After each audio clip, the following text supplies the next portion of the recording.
You're watching ABC's Wide World of Sports.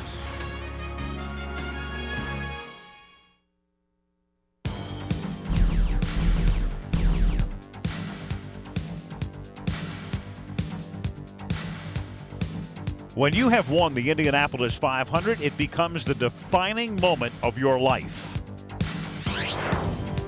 Buddy Lazier, 1996. Gordon Johncock, 73 and 82. He's making a move! No! Not quite! It was a battle. Eddie Cheever, 98. Jim Rathman, 60.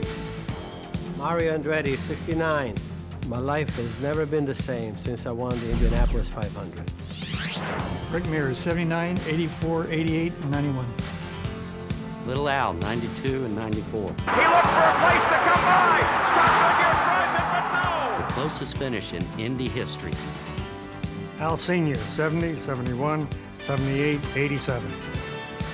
Roy Landag, 90 and 97. Harnelly Jones, 63. Roger Ward, 59 and 62. Johnny Rutherford, 74, 76, and 80. There's one race to win, and it's The Indy 500. The biggest thrill is to be called the Indy 500 champion. Tom Sneva, 83. Kenny Brack, 1999 Indianapolis 500 winner. Bobby Anser, 68, 75, and 81. Emerson Fittipaldi, 89 and 93. They touch. Little Al into the wall. Fittipaldi continues on. The Indianapolis 500. The greatest spectacle in racing. Danny Sullivan, 1985 winner. Sullivan has the lead. Danny Sullivan. Just at that moment, losing control of the car. Spin and win. Bobby Rahal, 1986 winner. Jacques Villeneuve, 1995 winner. Juan Montoya, 2000 winner. 33 drivers, one winner. Local favorite Tony Stewart comes back on this day of many happy returns, as does the exalted team owner Roger Penske with his drivers Gilles de Ferran and Helio Castroneves. Michael Andretti comes back as well, and so does the two-time winner Arie Luyendyk. A.J. Foyt, the only five-time winner, his owner and driver. Came here in 1958, I've never left. The Indianapolis 500, the greatest race in the world.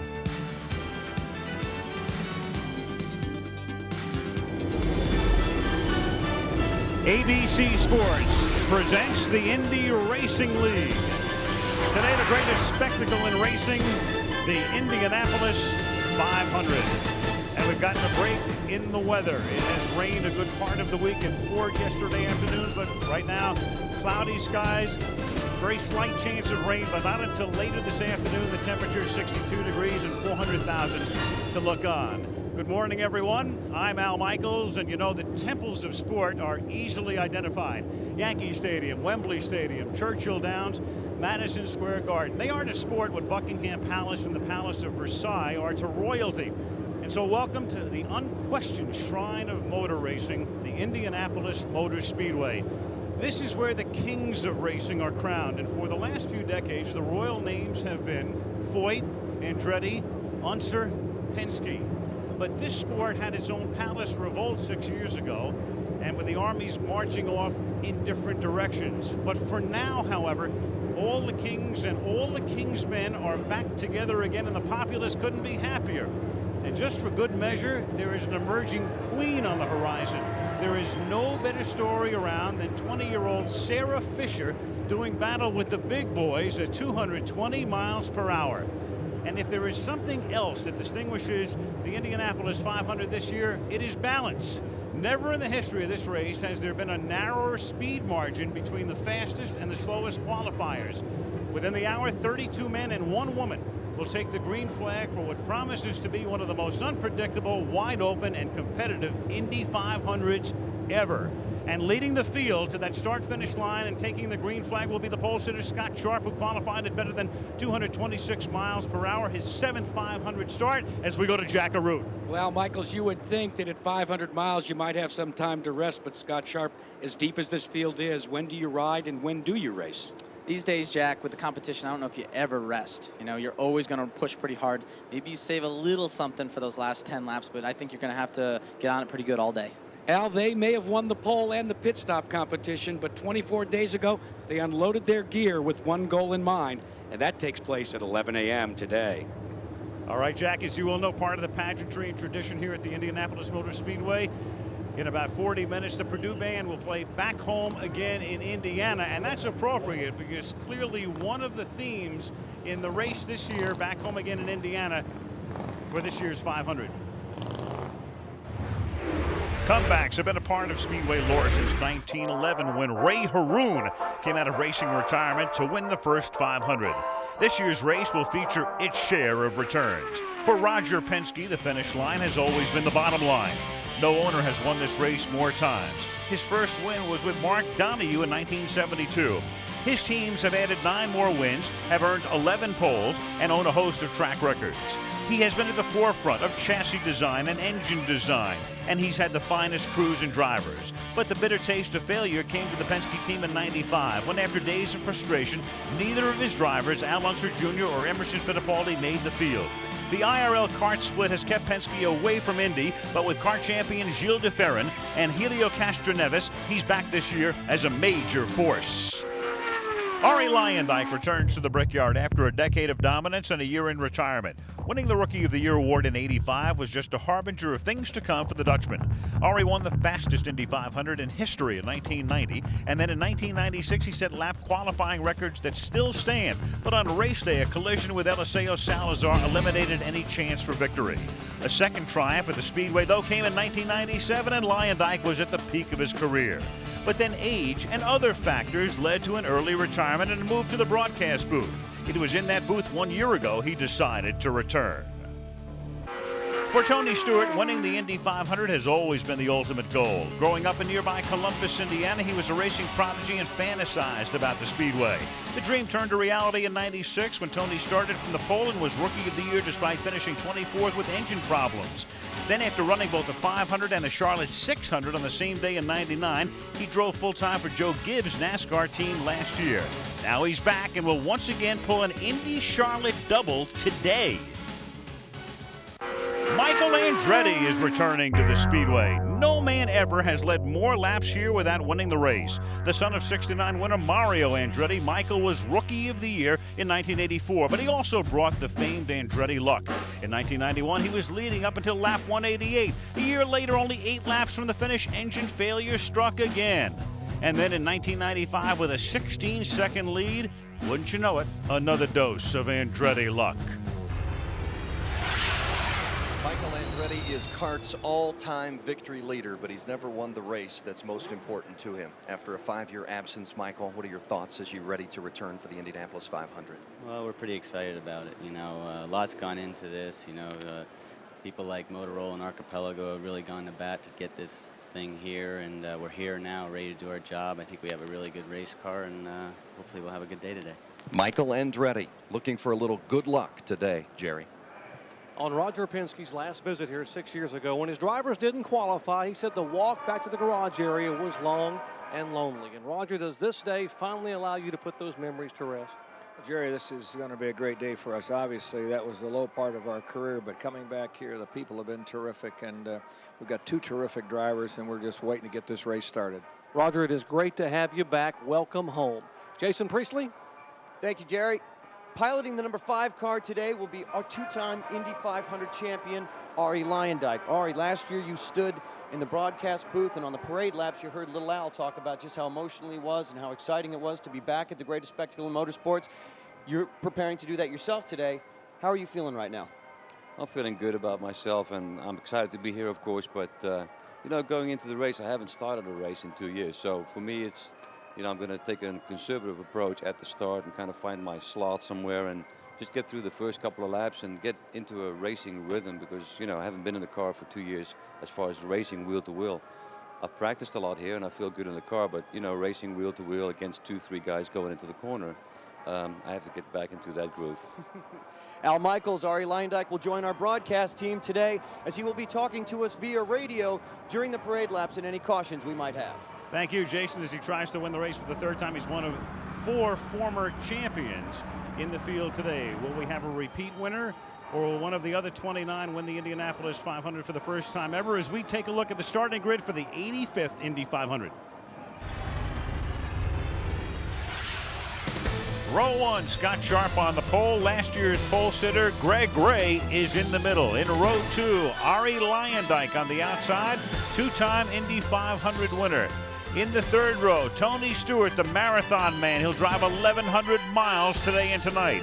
In row 4, you have Buddy Lazier, who won this race in '96, starting from the inside. Youth will be served in row 5. Sam Hornish is 21. Sarah Fisher is 20.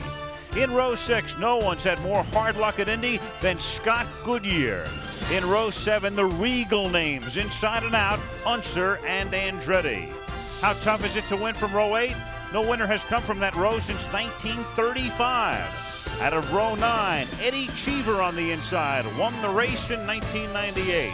In row 10, all 3 of these men made dramatic runs on bump day last Sunday to get in. And in row 11, Billy Boat, who was on the pole 3 years ago, starts in the 32nd position.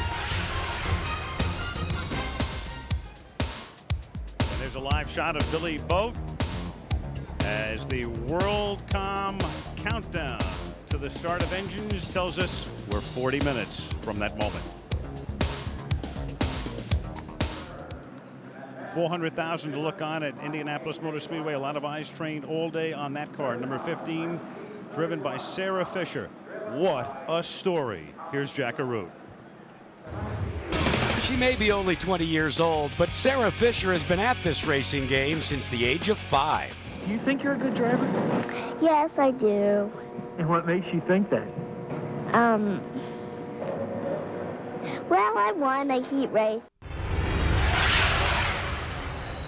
Al, today her eyes reflect a determination to win more than just a heat race. She wants to win the race. Sarah Fisher, you're no longer a rookie at the Indy 500. How does last year's experience come into play? Last year was really kind of a rush situation. You know, being a rookie, it's very hard to know what to expect and what to get out of the race. And this year, with having 13 races behind our belt, we've got a little bit more of an idea of what to expect, and we just want to go out there and finish. That's our #1 goal. Good luck. Thank you. Al? Thank you, Jack. She races for Derek Fisher's team. Speaking of teams, Cliff Durant and Andy Evans hold the record most entrants in a 500 race at 7. Chip Ganassi this year has 4 drivers in the race, including 2 rookies. One is Bruno Junqueira. The other is Nicholas Manassian, neither with a lot of oval track experience, but Jimmy Vasser starts here for the 6th time. And the key guy in that stable is Tony Stewart, who's with Leslie Goodell. Well, Tony has 1,100 miles ahead of him today with the Indy 500 and the Coca-Cola 600. How, Tony, do you keep your focus on just this race without looking ahead at your busy day? Easy. I make the media stand outside, so the easiest thing is just to relax like I always do. I mean, we run a Cup weekend every week, so you know, it's kind of the same routine for me. Just it's altered a little bit by just my diet. Is really the only thing that's changed this week since we have such a long day ahead of us. But you know, I went to sleep last night at 11 o'clock like I always do, and got up early this morning and ready to go. Well, he's done the double dip before, Al, in 1999. He suffered from some dehydration at that time, but he's better conditioned this year, and he'll be getting an IV after this race before he heads to Charlotte. And Leslie will try to win it for Ganassi the 2nd year in a row. As you take a look at another famed team owner, John Menard looks for his first Indy win. He has a guy in the front row. It's Greg Ray with Vince Welch. Greg Ray has worked so hard in the weight room to get his body ready for today's grueling test. But Greg, what about the mental challenge of 500 miles? Well, I tell you what, 500 miles is a long way, and it's a long way when you know it's the biggest race of the year. So, you know, we're set up to go 500 miles, and we really want to be around for that last 100 miles for the Indy 100. But we're a little concerned right now. We may have to change our game plan because it may become the Indy 250. Greg Ray keeping an eye on the weather, starting from the front row for the 4th straight year, but Al still seeking his first victory. And he'll also be keeping an eye on Roger Penske's 2 drivers. The starting for Team Penske will be Gilles de Ferran and Elio Castroneves. We'll talk to them when we come back to the Indianapolis Motor Speedway.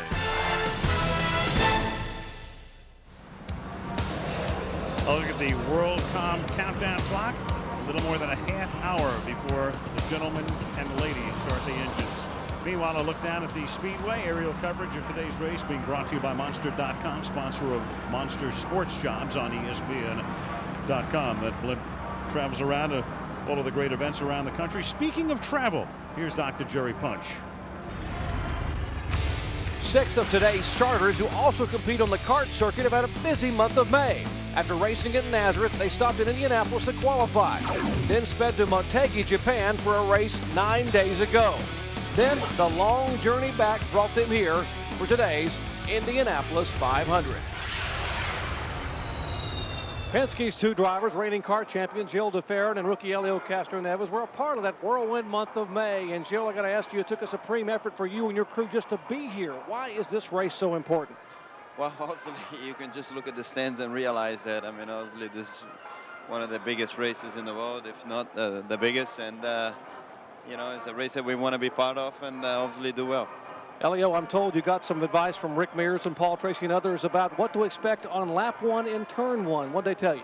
Well, they said turn 1 is going to be pretty narrow, and I'm expected to make wider, so let's see what's going to happen. Of course, with a calm down, make sure that we pass the first lap without any trouble.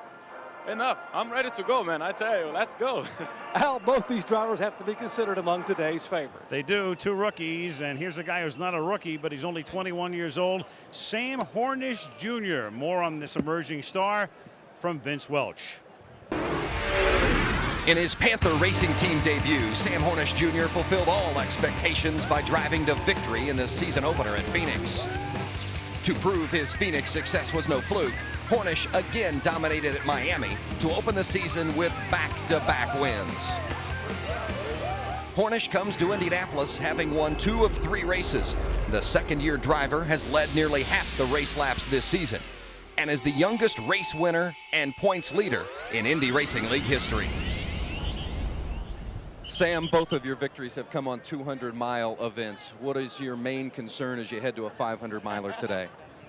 Biggest thing is there's more pit stops in this race, and I know that the guys on the Pennzoil Panther team are going to do a great job, but just got to make sure I get in and out of the pits as good as I can, so don't hold us up any. He's the points leader, and Jack, has an eye on the championship. And Vince, the points leader that is the defending champion, is with us now, Buddy Lazier. Buddy, second to Juan Montoya last year. What has your Delta team learned this year with Ron Hemmelgarn? I'm blessed with a great team. The Tybo Coors Light car is going to be. They give me just about everything I need. So it's a kind of a way you kind of roll the dice and see how the yellows come up. And if the yellows fall right, we got a good chance. Leslie? Jack, taking a break from his shoot in Minneapolis, Tim Allen has come down to the Indy 500, and I know you're a big race fan. What's it like for you to be here today? Well, it's fun. My good friend Michael Andretti's racing, so he said, if I could make it, we got a day off shooting, because believe it or not, it was raining in Minneapolis, so I got to come down. It's good to be back at the 500. It's nice to see some of the old friends back, and I just love being here. If you've never seen this thing, when everybody stands up and gentlemen and ladies, start your engines this year, it's just a tremendous experience. I brought 2 of my friends down. There's nothing quite like it. If you haven't been to Indy and you like car racing, you got to get here. And he's not the only actor in the place that's very busy these days. One of them, Al, is sitting right next to you. My man, Jason Priestley, the dude himself, race car driver, a big part of our coverage.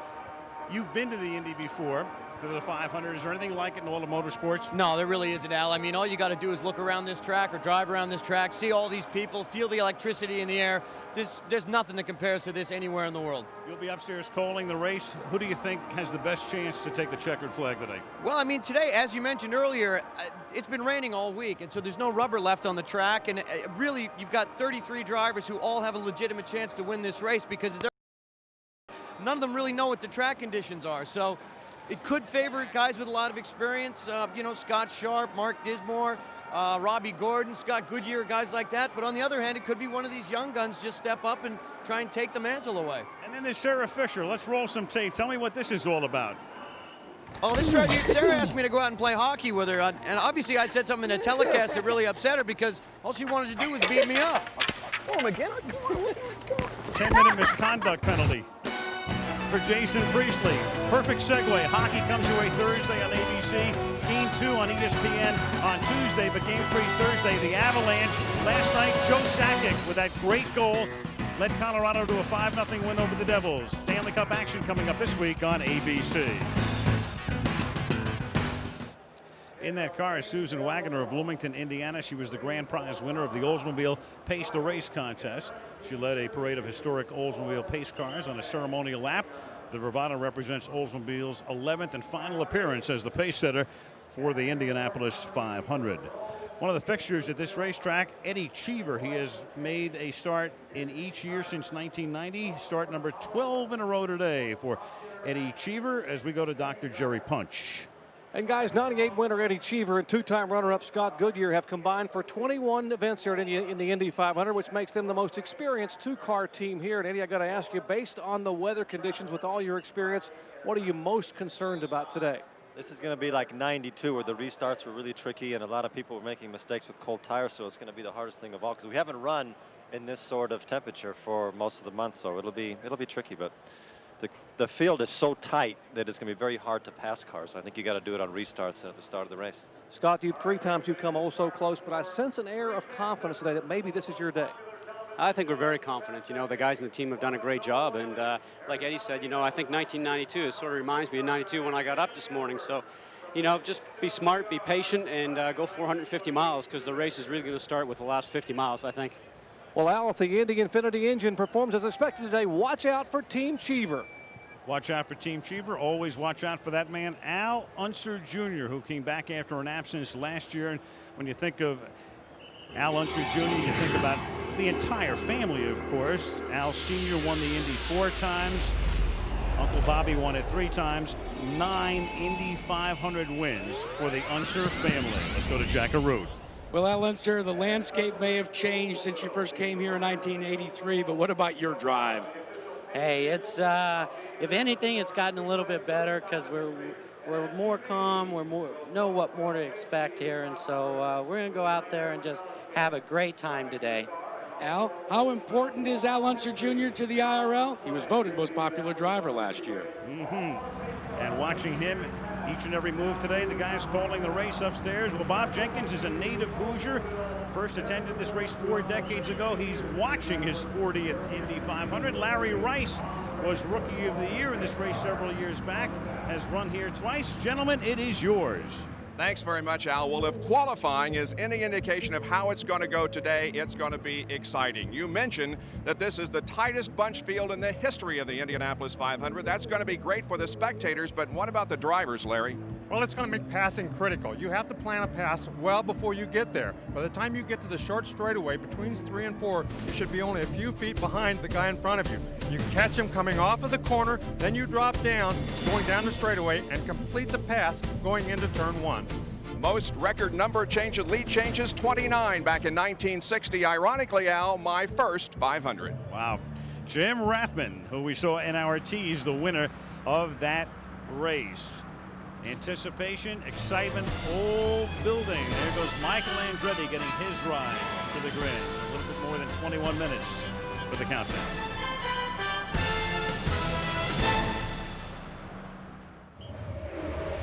The start of the Indianapolis 500 is always wild. Let's go back to last year. Robbie Gordon qualified 4th. Then he started in the 2nd row, but watch him.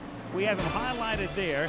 He moves down on the inside. He tries to take the lead from his teammate, Greg Ray. Went on to finish 6th. Dicey move. He's in the field today, starting on the outside of row 1. Let's go to Vince Welch. Already at the Yard of Bricks at the start of last year's race, and Robbie Gordon, now you're on the outside of row 1 to begin today's event. How does your strategy differ?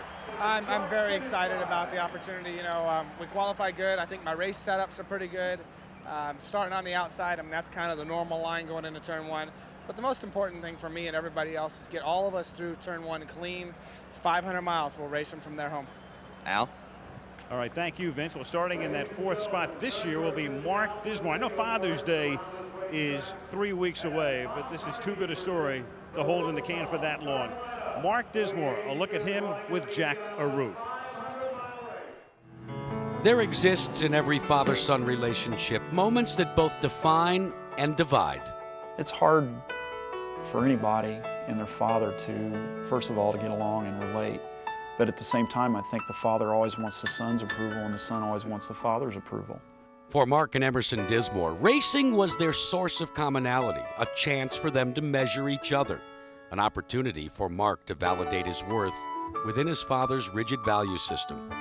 In 1991, Mark Dismore arrived at the Indianapolis Motor Speedway, a rookie. I wanted to be there so bad that I made some decisions that I probably shouldn't have made. And I knew that I needed to make a statement. Well, I ended up making a statement, but it sure wasn't the one I wanted to make.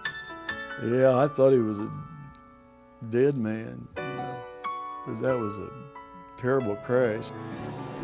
That crash robbed Mark Dismore of everything he held sacred. Broken bones and shattered dreams are all that remained.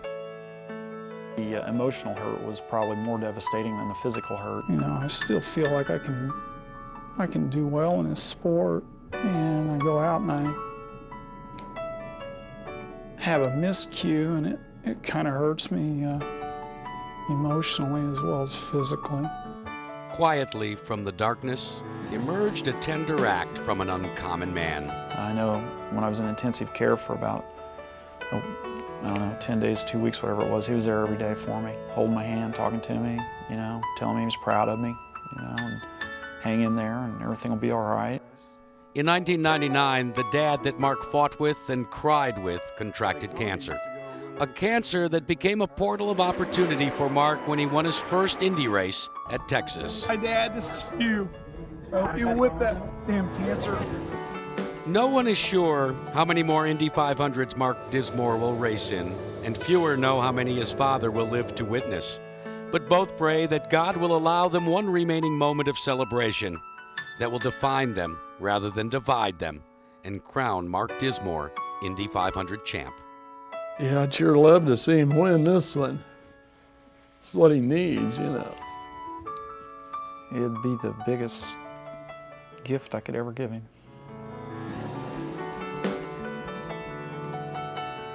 Pure and simple.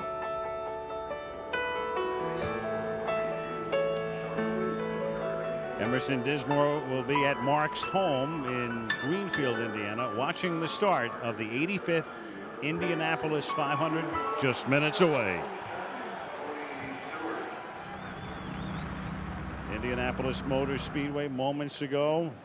That picture for posterity, the 32 men, one woman who will in a few minutes take the green flag. Tony George, the president of the Indy Racing League and the Indianapolis Motor Speedway, in the front. Jeff Ward will be starting 8th today, and of course he picked up sponsorship from the rock band Aerosmith earlier this week. A lot of eyes on that car as we go to the PA announcer Dave Calabro.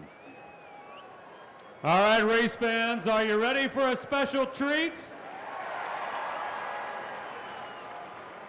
Ladies and gentlemen, I ask you to please rise and remove your hats. Here to pay tribute to our great nation and sing our Star-Spangled Banner, the lead singer from Aerosmith, ladies and gentlemen, Mr. Steven Tyler.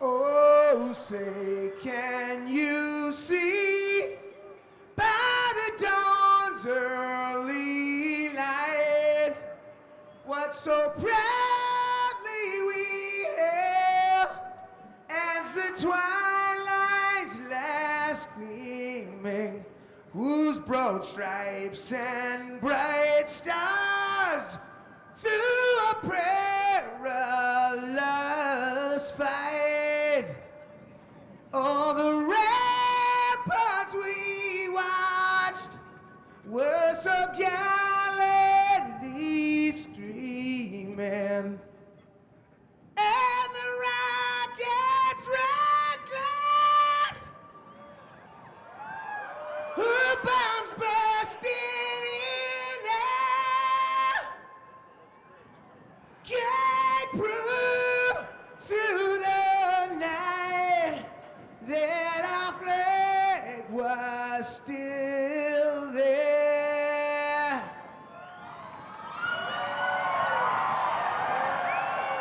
Oh, say does that star-spangled banner yet wave?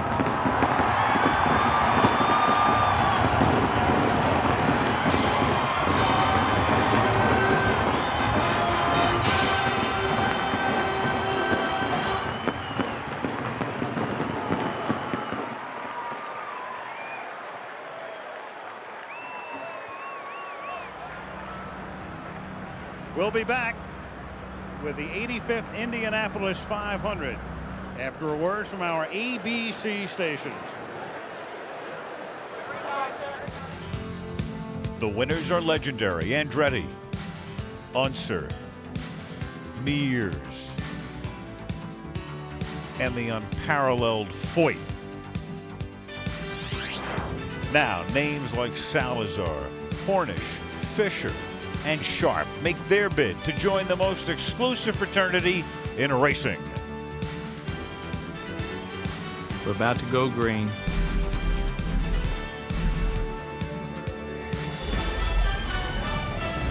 ABC Sports presents the Indy Racing League, the premier event for the IRL, the greatest spectacle in racing, the Indianapolis 500.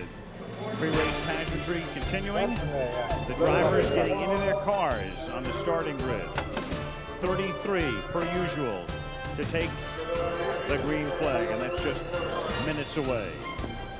And right now, as part of the Memorial Day celebration, here is General James L. Jones, U.S. Marine Corps Commandant. Through their sacrifice, America continues to fulfill the ideals and hopes of our founding fathers. May God bless America, the men and women in uniform who serve her, and those who compete here at the Brickyard today. Semper Fidelis.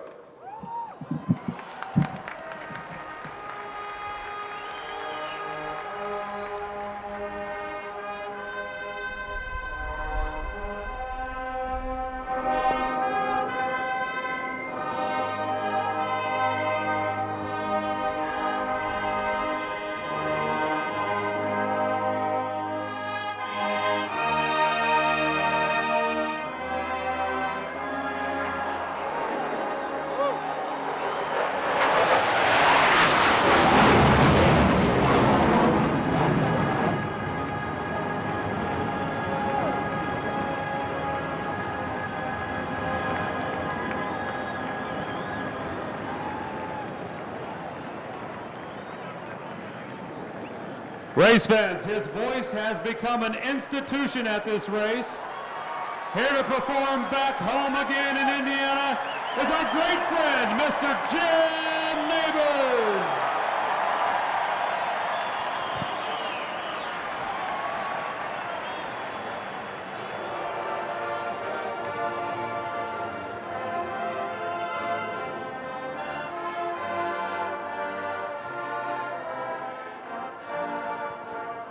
Back home again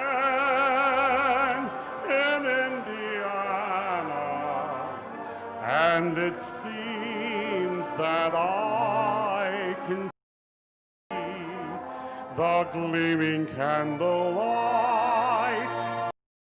burning bright through the sycamores for me. The new mown hay sends out its fragrance through the hills I used to roam. When I dream about the moonlight on the walls, how I long for my Indiana home.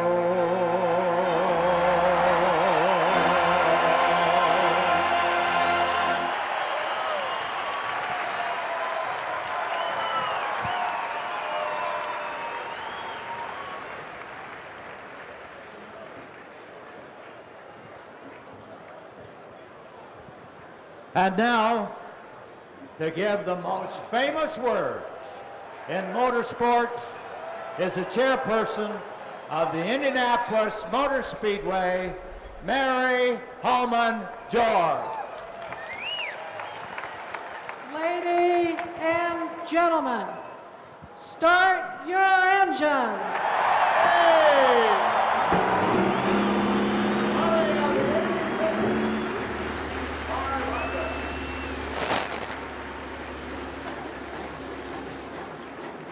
Just an amazing moment, always. And what would an Indy 500 be without one A.J. Foyt? Let's go to Jackaroo. AJ, for 43 years, you've been witnessing this moment as a driver and an owner. Describe it. Well, it's awful nerve-wracking right now until after the first 3 or 4 laps. So everybody's tied up and very got knots in your stomach. Vince Welch? Mario Andretti, you've won this race. You've run it 29 times, but today you're a father supporting his son. What would it mean to you to see Michael win it today? Well, it would mean everything for him. The important thing is what it would do for him and his career. That's why I'm happy to be here. I'm happy that he has a chance to go for it. Jerry Punch? Well, Scott Sharp and Mark Dismore's car owner Tom Kelly is unbeaten here in the month of May. Tom, you won the pole in the pit stop competition. There's only one thing left, the race. What would that mean? Jerry, it'd be the most unbelievable thing you could possibly accomplish in sports. To win this race today, it's just awful hard to describe. And no matter what happens, he is so proud of his team, he's nicknamed them Kelly's Heroes. Al? All right, Jerry, the car's ready to roll away from the grid and to take you from the green flag to the checkered flag. Let's go upstairs to Bob Jenkins. All right, thanks, Al. And we look once again at the WorldCom starting grid. Front row consists of Sharp, Ray, and Gordon, separated by just 7/10 of a second. Row 2, a popular veteran, the kart champion, and a 2-time Indy winner. Row number 3, 2 former rookies of the year and a veteran of 5 Indy 500s. The defending IRL champion and 2 from the kart series in row number 4. Row 5, 3 young but talented drivers. The average age here, 23. A veteran, a sophomore, and a rookie in the 6th row. Row number 7, 2 famous names and an impressive newcomer in the middle. A rookie won from 22nd starting position in 1927, where freshman Nicholas Manassian starts today.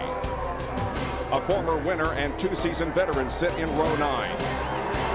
The 10th row consists of 2 veterans who finished in the top 10 last year and an eager sophomore. And in the last row, a pair of rookies and former pole sitter Billy Boat. Well, the weather has certainly improved from what it has been this previous week when it's rained every day. We now have a temperature in the low 60s. There is a cloud cover. However, the Weather Bureau is saying that if there is going to be rain, it will be late this afternoon, and there is only a slight chance of that happening. So it's cool here in Indianapolis, and that, of course, means that there is concern with tire temperatures and other things. But right now, we are close to being at the starting point. The first SUV in history, the Oldsmobile Bravati, is pacing the race this year. Its driver, Elaine Irwin Mellencamp. Also inside is our own Jason Priestley, who will be with us here in the booth later. But right now, Jason, you must have a bit of an adrenaline rush, I would guess. Oh, you got it, Bob. This is unbelievable. 400,000+ fans here standing on their feet, cheering on these 33 drivers who are getting ready to take the checkered flag. I'm coming through turn 4 right now. I'm about to get my first look at the front straightaway. One word comes to mind, Bob: booyah! Well, whatever that means, I assume you're having a good time and enjoy the ride. Down to Jackaroo. Well, Bob, last year, Juan Montoya won this race by shaving 1 second off of every pit stop. So teams have worked on their fuel tanks and their fuel hoses this year. They won't tell us specifically what they've done. We do know one thing. These hoses, Vince Welch, now are smooth inside to reduce the friction and increase the fuel load. Well, Jack, pit strategy will definitely play a key role today, especially for those teams in the back of the pack. They're going to need to make up some positions in the pit lane. That means when the leaders come in, those in the back may choose to stay out to gain some positions on the racetrack. Now, the key will be the yellow flags. When will those teams get the yellow? They're counting on some good fortune today. And Jerry Punch, if they get that good fortune, one of those drivers may be earning a fortune. Exactly, Vince, and the cooler temperatures have the crews concerned a little bit about engine reliability and tire grip. Now, if the oil temperature drops below 70 degrees on a restart, the engines can erupt with no notice. And as far as tires are concerned, they need 130 degrees to grip the racetrack, and that may take an extra lap or 2 after a pit stop. Bob? Less than 2 laps before we go green. Here are the stories we'll be keeping an eye on as the race unfolds, how the drivers and car owner Roger Penske, who are back here after an absence, will fare. We'll watch the young guns, the pit strategy that will be employed, and of course we'll keep an eye on the skies and watch the weather very closely. Well, last year he occupied Larry Rice's seat here in the ABC booth. This year, Arie Luyendyk is out of retirement and back on the track. And during today's race, we'll be talking with him when the track is under yellow. Larry, let's try to talk with him here as we get set to go green. Arie, this is Larry Rice in the ABC booth. You got a copy? I hear you loud and clear, Larry. Tell us what your emotions are getting ready to start this race. This is great. We're back home again. The crowd, the race. It's just wonderful to be back. I'm looking forward to a good, safe race for everybody. Well, good luck. We'll talk to you during the yellows. Arie Luyendyk set to go in the Indy 500. He will go 200 laps here this afternoon. Scott Sharp won the pole position at 226.037, and the fuel window without a caution should be between laps 28 and 32. Right now, 33 drivers are all alone. 3 trials determine the 33 starters. All thoughts right now, however, are on the start of the race when the green and all charge into turn 1. There's so many colors and so many people. It's almost mind-blowing. Undescribably intense. I'm trying to be a little patient. Obviously, you can't win the race on the first lap. Dangerous. Everybody is very jittery. That's kind of like being in a small airplane in a thunderstorm. You have 33 of the fastest cars in the field looking down a straightaway full of people, turning into a 90-degree left-hand turn. It's an overwhelming experience. So many things happen. The car gets sucked along like a vacuum cleaner is pulling it along. Get a great start and be the guy that charges down the inside and leads going into turn 1. Well, the field now moving down the backstretch, and the pace car beginning to pull away from the field. Scott Sharp in command now. 33 drivers in the midst of a dream. They've accomplished their first goal of making the race. They have fallen victim to a trance that can only be found here at the Indianapolis Motor Speedway. When 500 miles are over, 32 will have awakened to the reality, but just one will realize their dream and win the greatest spectacle in racing. The alignment looks very good, Bob. Much better than last year as they come onto the main straightaway. And they move up to speed now, coming down slowly, waiting for the green flag.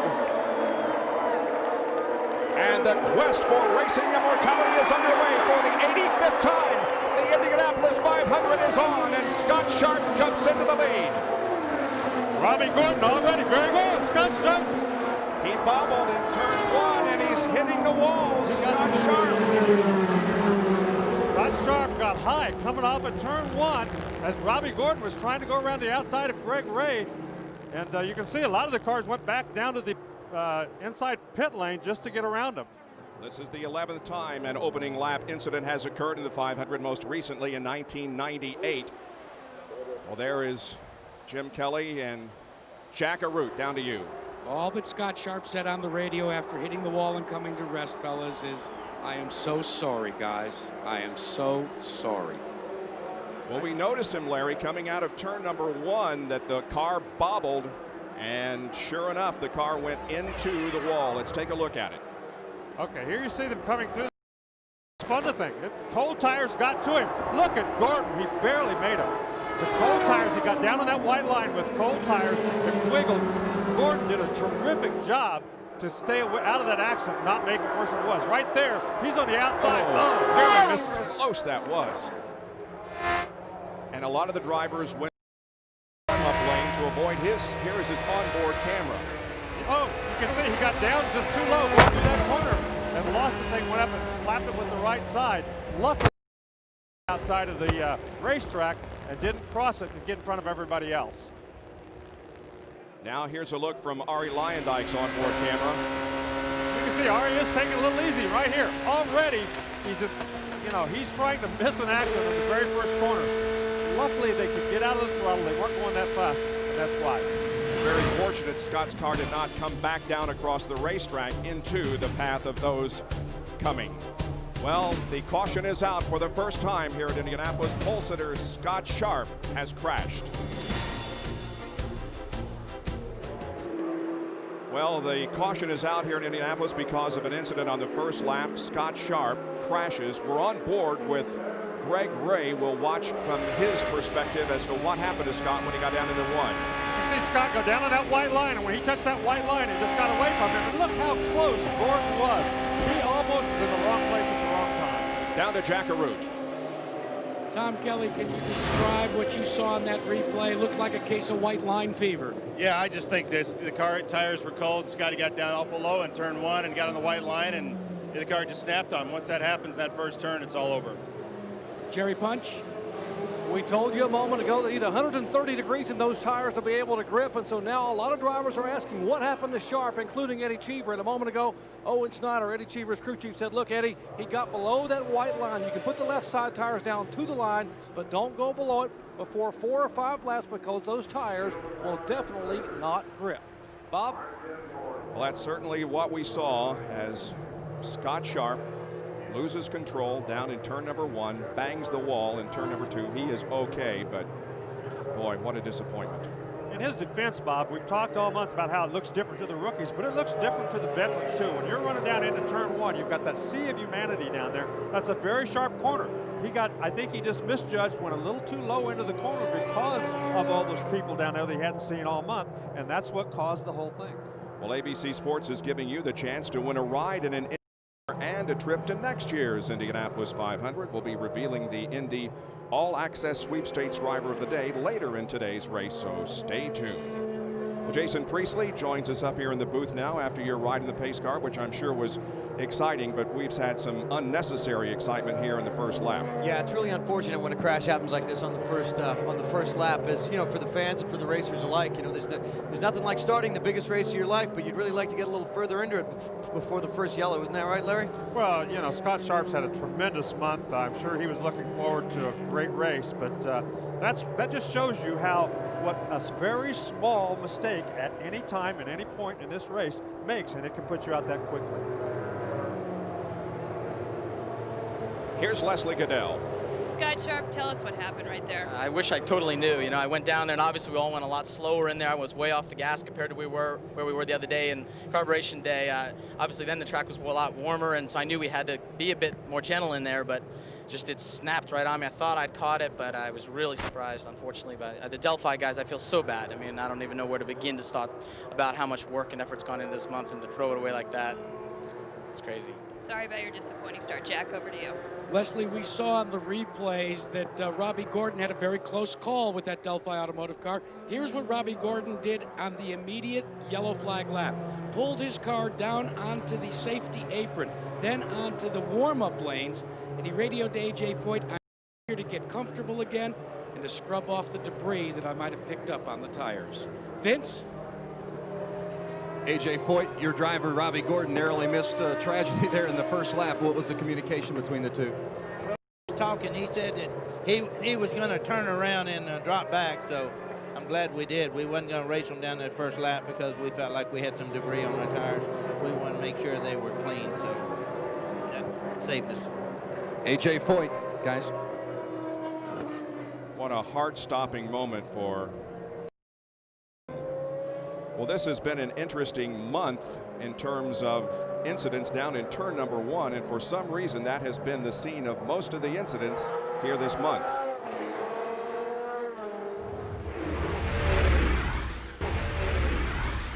I think it's the hardest corner in all of racing, motor racing. It will haunt you, and even after 10 or 15 years, as much as I've learned, I learn about turn 1. It's a tricky, tricky corner. For me, that's definitely the toughest turn on this track, and you know, what is it? I don't know. Maybe it's just something visual. You know, when you look down at turn 1 and you follow the wall looks like it kind of takes a 90-degree turn, but the track actually doesn't bend quite that hard. It's softer. So visually, I think a lot of it depends on what you're looking at and what you're focusing on. I don't know if it's just the direction of the wind that filters through there or what. Certainly you're carrying some serious speed. It has certainly the appearance that it tightens up. But, you know, I love turn 1. You get turn 1 right, the rest of your lap's going to be flying. I'm sure Scott does not like turn one right now. He is out of competition. Now the green flag comes out, and let's hope we have a long period of racing here as Robbie Gordon comes down in front of Greg Ray. That's Gilles DeFerrin there in the third position. And up into fourth is Mark Dismore, who is Scott Sharp's Kelly teammate. There is Mark Dismore. He settled into that fourth position. That's exactly where he started. I think you're going to see guys being very, very careful after that first incident. They're not going to want to be the second incident so early in the race. Greg Ray closes in just a little bit on Robbie Gordon.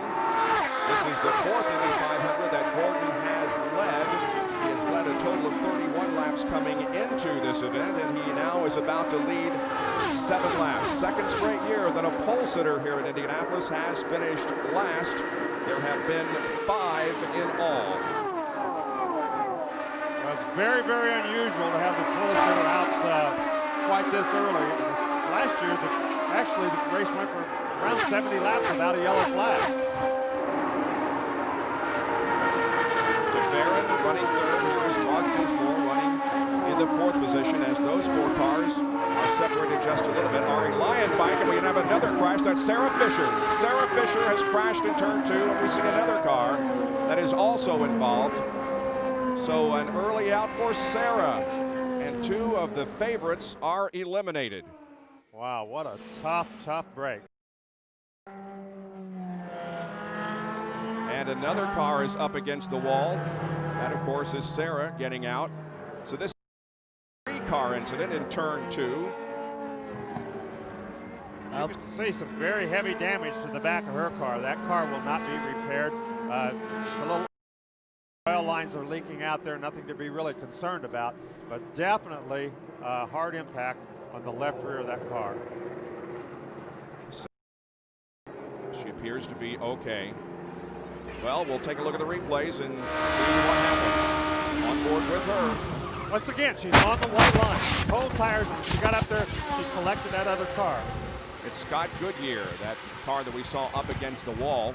So his grill to go Infinity powered car is history. And there it is. She just takes Scott. Sarah got a little bit airborne there as she hit the outside wall.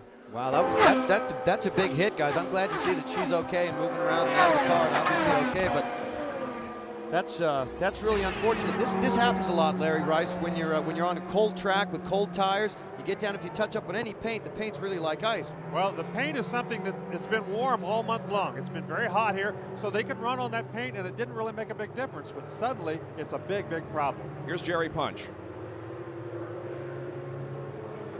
Standing by in Sarah Fisher's pits with team manager Rob Edwards. And Rob, it looked like another cold tire situation. Is that what the team is surmising? Yeah, I think so. I mean, talking to Derek from the spotter's location, he said it looked like it just got a little loose on her, which is probably, it's real cold, trying to get tire pressures and tire temperature up. Going to take a few laps and probably wasn't quite there yet. Any indications from the spotter stand from Derek that she hit pretty hard? She seemed to be okay? Yeah, she's fine. She's, annoyed and frustrated, but she's fine. She climbed out by herself and she's fine. That's good news about Sarah Fisher. Vince? Check in with Dane Hart now from Scott Goodyear's crew. Dane, did you get any idea from Scott what may have transpired? Yeah, Scott's still in the car. Evidently, they're trying to get him out. I guess Sarah spun in front of us, and he just had nowhere to go. Have you heard from Scott? Has he communicated back to you? Yeah, he just talked on the radio about a couple of seconds ago, and he said he was okay, but he was still in the car. He just wants the safety guys to get him out. Frustrating finish for Scott Goodyear making his return to the Speedway. Bob Jenkins? Buddy Lazier is on pit road, and it looks like that they're going to lift the engine cover. He reported that he was only on 7 cylinders on the radio, so they're going to take a look under the hood to see if they can find out what is causing it. Might be as simple as a spark plug wire off, hopefully, but even though if that's all it is, he's still going to lose a lot of precious time on the racetrack. Already in the first 9 laps of the race, we have lost 4 possible winners, including the pole sitter, Scott Sharp. We'll be right back.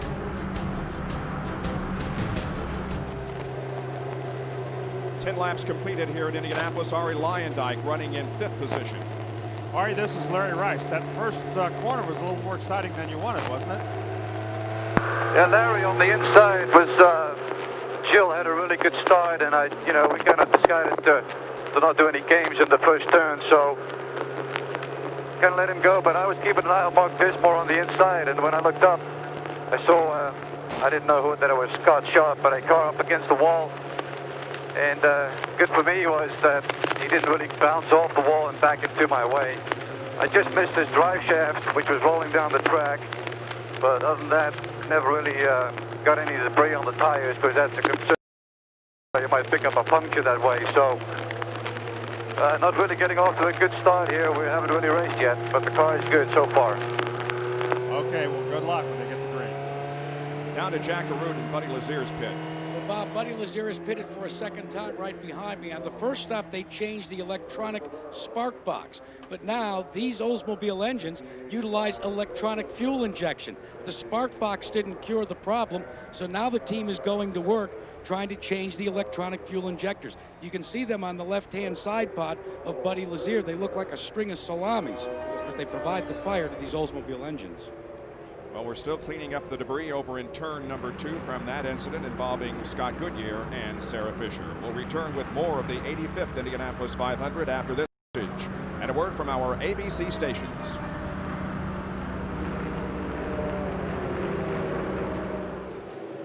Two cautions here in the early going at the Indianapolis 500. 13 laps completed. An interesting warning to Eddie Cheever Jr. from his spotter just a moment ago.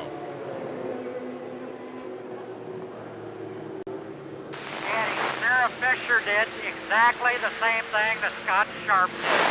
Way below the white line. You cannot go down there. 10-4. It was Owen Snyder, who is Eddie Cheever's crew chief. Still cleaning up. The evolution of these race cars has come a long way, and so has the safety. Here is more in this trackside with Larry Rice. Indy Racing League cars are designed with driver safety in mind. This roll hoop behind the driver's head has been FIA tested to withstand the stresses that it needs to withstand in case a car should get upside down. The tub, the driver's compartment, has Dyneema in it. That's an anti-intrusive material, so in case of a crash, nothing protrudes into the driver compartment and injures the driver. The side pods are longer and higher than they used to be, and they have a honeycomb material in them. That's all to absorb energy in case of side impact. In case of frontal impact, the steering shaft has to be collapsible so it doesn't drive the steering wheel back into the driver. The driver's compartment itself is now 19 inches wide instead of 16. That gives it more for the driver and for this beaded foam material seat. This is very energy absorbent and really helps the driver in case of a high G impact. He has a head collar that's also made out of that same beaded. That protects his head and neck in case of an impact. All of these things are designed so that when you see that big explosion, if one of these cars ever hits the fence, the driver can hopefully get up and walk away. And that is exactly what has happened so far every way, Jerry Punch. And some of the veteran drivers, Bob, are very concerned about the rookies making moves beneath the white line. And one of those is Eddie Cheever Jr., who just told his spotter a moment ago, I'm very concerned about the two Ganassi rookies right in front of me, Manassian and Junqueira, all over the racetrack. I have got to get by these guys when the green comes out in a big hurry. Bob? Well, Thursday night, the on ABC, can the Devils repeat as champions, or will future Hall of Famer Ray Borg finally capture hockey's holy grail? Avalanche versus Devils, live Thursday night, May 31st, 8 Eastern, 5 Pacific on ABC. Tuesday night's game, 2 on ESPN, will be live at 8 Eastern. The Avalanche lead the Devils 1-0. There is race control where the decisions are being made. Right now we're under caution because of our second crash in the first 14 laps of the 85th running of the 500.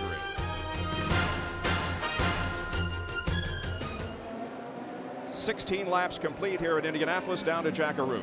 Well, guys, how good is Robbie Gordon's car operating? You start with a wicker bill that produces some downforce. He's already radioed in and said, by the end of the race, I think I can go to this small 1/4 of an inch wicker bill, or maybe even run without one.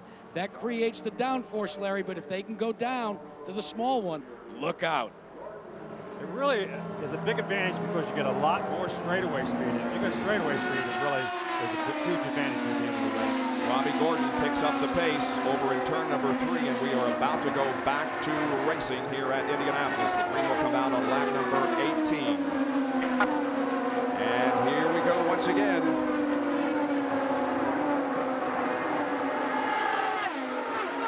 It's Gordon. Hornish crash up coming out of corner number 4. And that's Sam Hornish and another car up against the outside wall as others try to dodge the debris that's been scattered. And it's Al Unser Jr. Little Al is very upset. You can see him shaking his fist, but he was just a victim of circumstances. Once again, the cold tires, these guys just tough break for Sam Hornish. Doesn't appear like he has much damage, but little Al's got, you can see the right front corner of that car right there. It's been in. Take a look at the replay again. This occurred as they were coming down for a restart, and Hornish just gets loose on that white line again. I think you're exactly right. I think he touched that white line again. Al tried to squeeze through on the outside and just couldn't quite make it. Let's take another look at it. Yeah, it looks like he's on that white line. He spins down to the inside, then takes off up the racetrack, and little Al just right at the last minute tried to dodge him and got into the fence pretty hard. So he's going to be done for the day. A tough break for him. But it appeared that Hornish actually didn't touch anything, although he's going to lose a couple of laps. Yeah, he was all over that white line, and this is a problem that when you're racing on slick tires like these guys do. When the slick tires are cold, they're really like 4 blocks of ice. I mean, I had a problem up at Laguna Seca racing up there on a cold morning, and they're really hard to control. Well, here's Sam Hornish's in-car. There he goes, right across the white line, and as soon as he touched it, that thing took off on him. These guys in the pits, they better be telling everybody to stay off of that thing right there. He was very lucky that he didn't get nailed by somebody. There were a ton of cars behind him. And here is the look from Al Unser Jr.'s onboard camera. It looks like he's going to make it through. Just right at the end, he just came right towards him. Little Al had to go to the fence and try to miss it. That's really unfortunate for little Al. I know he was, last year he was so excited being back here. To have his race end this way this year is down to Jack Arute. Well, Bob, it happens out on the road as well. We're talking about cold tires, but really, I'm beginning to believe it's this white line. What happens when you drive on your passenger car is, if you ever notice, when you get on a slick white, it doesn't create the same sort of traction, same sort of grip, Jerry Punch, as you get with a very porous asphalt. Indeed, but right now the grip that Rick Gallis is trying to get is a grip on his emotions. I saw your head down and your face in your hands, Rick. We are so sorry for this. What's happened at the beginning of this race? Yeah, it's too bad. We really had a good race car. We run 225 on Carburation Day in turn 3, and Al's been not letting everybody know what we're doing. We really thought we had a shot at it today, and he said he had a hot rod on the radio, and it's just unfortunate because we had a good car, and I just wanted this for him. I really did. I wanted this to be a good day for him, and it didn't work out. Any ideas on the severity of the damage? It doesn't matter. Gary's out of the race, and all that matters is that we're out. So we'll just have to regroup now and go to Texas. So much emotion from here in the Gallis pit. Vince? John Barnes and the Pennzoil Panther team. What exactly happened? Evidently down on the white line, but you didn't hit anything. No, he just spun the thing down there, and it looks like the cars, a lot of them are loose because of how cold it is and how hard the tire is. So guys are just getting down on the apron too far, and things jumping out on them. They made Sam get out of the car, however. Yeah, I don't know what the hell's going on down here with that. We're trying to get him down here, get the car down here, and we'll get back going again. He didn't hit anything or anything wrong with the car. Just going to put 4 new Firestones on it, guys, and get Sam Hornish back in the seat. Well, a slow beginning to the 500 here in Indianapolis. We'll take a break and be back with more 20 laps completed in the 85th running.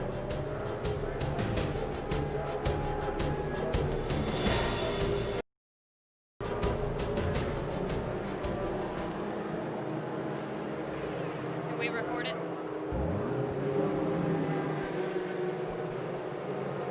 We're good.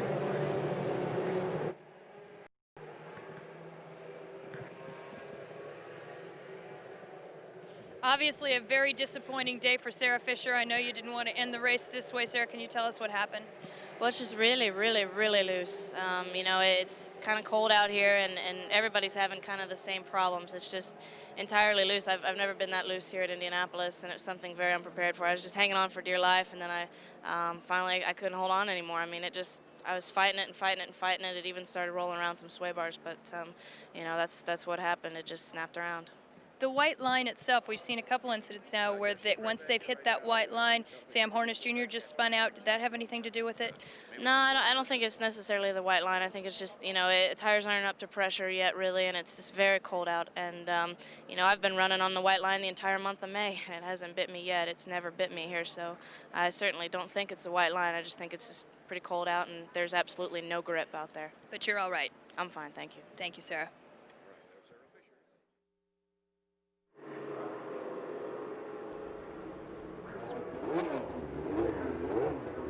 Welcome back to the Indianapolis Motor Speedway. You can see that today's temperatures have actually risen until about 10:30, and now at 11 o'clock, the temperature dropped 4 degrees, and that is playing a factor in the race because we have had numerous crashes so far, and most of the race run under caution to this point, and 20 laps have been completed. Robbie Gordon is the leader, and he has led all the way so far, but three actually very costly cautions. We go to Leslie Goodell. Obviously a very disappointing day for Sarah Fisher. I know you didn't want to end the race this way. Sarah, can you tell us what happened? Well, it's just really, really, really loose. You know, it's kind of cold out here, and everybody's having kind of the same problems. It's just entirely loose. I've never been that loose here at Indianapolis, and it was something very unprepared for. I was just hanging on for dear life, and then finally I couldn't hold on anymore. I mean, I was fighting it and fighting it and fighting it. It even started rolling around some sway bars, but you know, that's what happened. It just snapped around. The white line itself, we've seen a couple incidents now where once they've hit that white line, Sam Hornish Jr. just spun out. Did that have anything to do with it? No, I don't think it's necessarily the white line. I think it's just, you know, tires aren't up to pressure yet, really, and it's just very cold out. And, you know, I've been running on the white line the entire month of May, and it hasn't bit me yet. It's never bit me here, so I certainly don't think it's the white line. I just think it's just pretty cold out, and there's absolutely no grip out there. But you're all right. I'm fine, thank you. Thank you, Sarah. All right, we are back to racing. By the way, Scott Goodyear is complaining of back pain. He's being taken down to Methodist Hospital for some x-rays. Green flag comes out. We are back to racing at Indianapolis, and Greg Ray closes in quickly on Robbie Gordon as they head into turn number 1, and Greg Ray is going to take the lead in turn 1. Robbie Gordon dropped way down on the racetrack. I'm not sure what that was all about, but it looked like there for a second he was just asking Greg Ray to go on around, and then he pulled back in front of him. Larry, one of the things that A.J. Foyt and Robbie Gordon are trying to do is conserve a little fuel. With as many caution laps as there's been, this will move the window further towards 50 and farther away from lap 30. Good point. Already 22 laps down. We predicted a fuel stop should we stay green between 28 and 32, and we could get near 50 as the car slows on the left of the right of the screen now coming into the pits. We might mention that Michael Andretti made a pit stop during the late phases of the most recent caution period. Yes, they have lights on the dashboard to show them that they have a tire pressure problem. He had a tire going down, he hit some debris, so he had to go in and change the tire. Watching the and Larry Rice, Sam Hornish Jr. had to come back in a second time because after his Pennzoil Panther team pushed him out with 4 new fresh Firestones, Sam didn't have his belts buckled, so they had to bring Hornish back in, get the belts buckled, and Sam was urging him to hurry up so he could get out. But safety first, they had to get those belts buckled and get him tight in the seat. Hornish did spin down in turn number 4, but the car didn't hit anything, and so he is back in competition. This is the 4th consecutive Indy 500 that Greg Ray has led. There is DeFerrin and Dismore running back there in 3rd and 4th position. But a real good battle up front is now Gordon comes closer to the leader, Greg Ray. Well, that's the second time down the front straightaway that Robbie's taken an odd line through there. I don't know if he thinks there's some debris out there or if he's trying to keep, I don't know. What do you think, Larry? Hard to tell. It is a very odd line. He seems to be pulling way down to the inside. You'd normally think he'd want to stay up there in that draft and conserve fuel. Do you think maybe he's trying to just have some exaggerated sideways motions to try to maybe get some heat in those tires because it is so cold out? Anything is possible. Look at the drivers who have gained positions here in the first 24 laps. Hawkins up 12, Sheever up 12, Beechler and Salazar also up 12, and Boat has gained 14 positions. Leslie Goodell. Another unfortunate unfortunate finish for Al Unser Jr. today. And tell us what happened. You got caught behind and you really didn't have any place to go, it looked like. Yeah, we were just coming off of that restart, coming off of 4, and Sam spun it down low, and then it just left us nowhere to go. He went up high, and that I'd already chosen to go there, and blam, I hit him, hit the wall, just ran out of room. There's been a lot of talk about the white line because Sam Hornish hit the white line and seemed to spin there. Sarah Fisher, do you think with the cold tires and the white line that can be a problem? No, not at all. It's not a white line thing or anything like that. It's just not getting up to speed, and everybody's still trying to get up to speed. You don't have any downforce in the car when you're running behind the other guy, and your tires, you know, these tires are what we qualified on, so they've sat for a couple weeks, and so that and that's it. I mean, you're just not up to speed in order to give the car downforce in order to have grip. Jack, what's with Robbie Gordon's odd line down the straightaway here at times? Well, in checking with A.J. Foyt's crew, they say there's nothing wrong with that Conseco car. Instead, they say all Robbie wants to do is play a little mind game on Greg Ray. And he is one of the best at that, I might add. Here is Dismore looking to the inside of DeBarrett for third, cannot make the move. This race, Larry, is so reminiscent of 1992. The weather just about today, just about like it was back then. We had 13 caution periods during that race for 85 laps. Let's hope that we don't have nearly that many today, but it certainly reminds me of 92. Well, once you get about 4 or 5 laps on the tires, then they are up to you, so you shouldn't have any problems. They can't use the cold tires as an excuse after that. But those first 2 or maybe 3 laps are very critical. You got to be a little bit careful. Obviously, they thought they were being careful. They just weren't quite careful enough. Bob Jenkins, some of the crew chiefs are telling their drivers about 1992, reminding them that back then, 20 of the 33 starters were involved in an incident or had an engine failure. The temperature on that day, 52 degrees at the green flag just a moment ago. It was 62 today, just barely above it. The first 4 cars are running very close together on the racetrack, as you can see. Then there's about a 5-second separation back where we find Lyondike, Ward, Buell, Stewart, Castro Nevis, and Vassar completing the top 10. And here is a move being made, and that is Ward going to the inside of Lyondike and picking up 5th. Yeah, it appears that Lyondike might be holding up that group of cars just slightly as Ward moved to the inside. The passing zones are going into turn 1 and going into turn 3 here. You get that run, and now it looks like he's going to get another run. That is Robbie Buell who will try to take the position, and he will at the end of the straightaway going into turn number 1. So move Buell up into 6th position. That's Elio Castro Nevis now right behind Ari Lyon. Lyondike's obviously not working quite as well as he wants, and several guys have gotten a run on him and made that pass going into the corner. You know, he was talking a bit to me this morning about being patient in the early part of this race and just being careful and not wanting to get gathered up in the incidents. Maybe just the fact that Ari's taking it easy and saving it for the second half of the race. A very smart race driver, one who has won here twice at Indianapolis. Lyondike now back in 7th position. Now you'll notice on the Team Penske cars that there is no Marlboro on the side of the car. Their regular sponsor, the Card Series, because of the tobacco settlement that came a while back. They can only run that in the Card Series. This is a race sanctioned by the Indy Racing League, and therefore Marlboro had to come off. There is the captain, Roger Penske, looking for his 11th victory here at Indianapolis today. And here is Castro Nevis, and he takes that spot from Lyondike. So Ari has fallen back now to 8th position, and Tony Stewart will be trying to move up 1. Bob Jenkins, Ari Lyondike has developed a push, and that's why he's going backwards instead of forwards, and he's losing some positions on the racetrack. Otherwise, though, they say it's not a bad push, but it's not something that makes the car comfortable and worth gambling on this early in the race. Jack Arute? Well, Vince, if there's a push in Lyondike's car, Jeff Ward's car, on the other hand, is very, very loose, especially in the corners. Larry Rice, you know that if you're loose, that means the back end hits before the front end. And that is a condition you don't want here. It's very difficult to tell when a car is loose because a lot of times they'll get loose on you and jump out from under you before you even realize it. It's much easier for the driver if the car has a cushion. Ooh, some close competition there. They were having Beverly Zier on the racetrack, but everybody got through nicely. There's Greg Ray. who is the leader of this race, as 32 laps have been completed, about a 1.13 second lead. More after this message and a word from our ABC stations.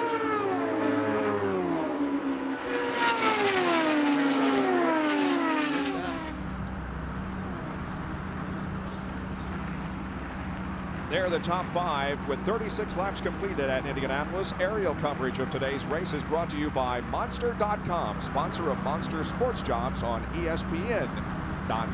The Monster.com blimp overhead in partly cloudy skies here this afternoon. Well, here is Greg Ray, the leader of the race, with about a 2.5 second advantage on Robbie Gordon. Jill DeFerrin has moved to 3rd, and Mark Dismore running in 4th with Ward in the 5th spot. There you see DeFerrin. So it appears that Dismore has gotten around it. Well, that wasn't. There's Dismore right behind there. him. I apologize. As he makes a move on some of the slower traffic.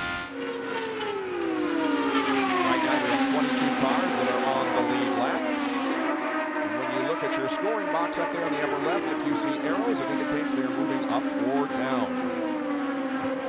There you see the 22 cars on the lead lap.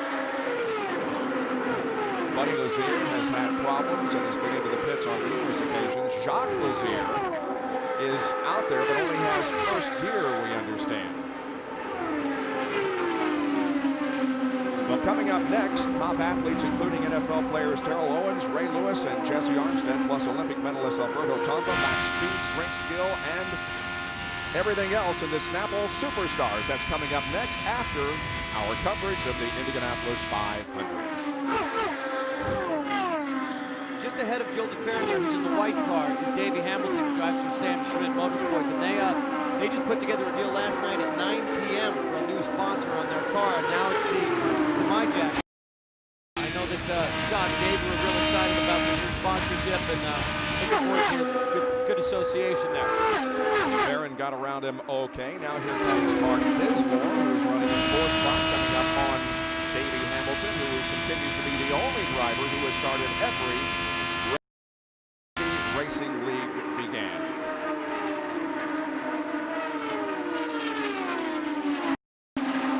And Eddie Cheever Jr. comes in for a pit stop. Eddie Cheever getting his first pit stop of the day. He's come from 25th starting spot to 11th. No adjustments, just 4 sticker tires.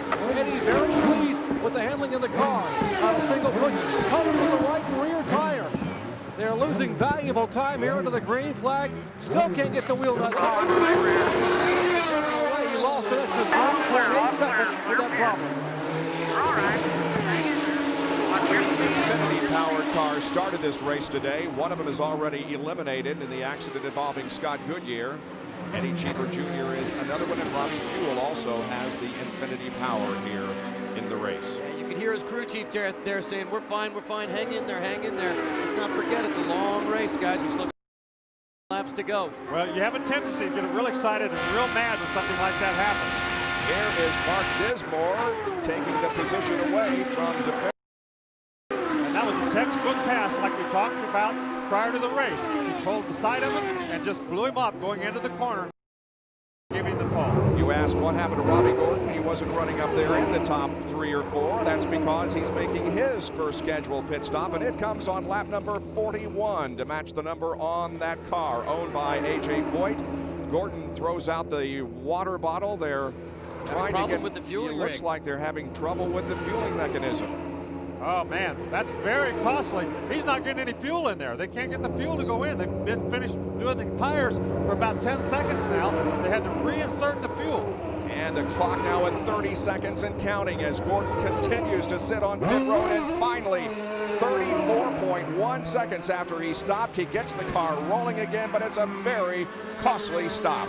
Tex will be working on that refueler right away. I guarantee you he'll be down there. He's madder than a hornet right now. There will be no changes on Mark Dismore's car, but he is a little concerned. Remember, Greg Ray, who leads this race, is scheduled to come in. They put the car back in gear.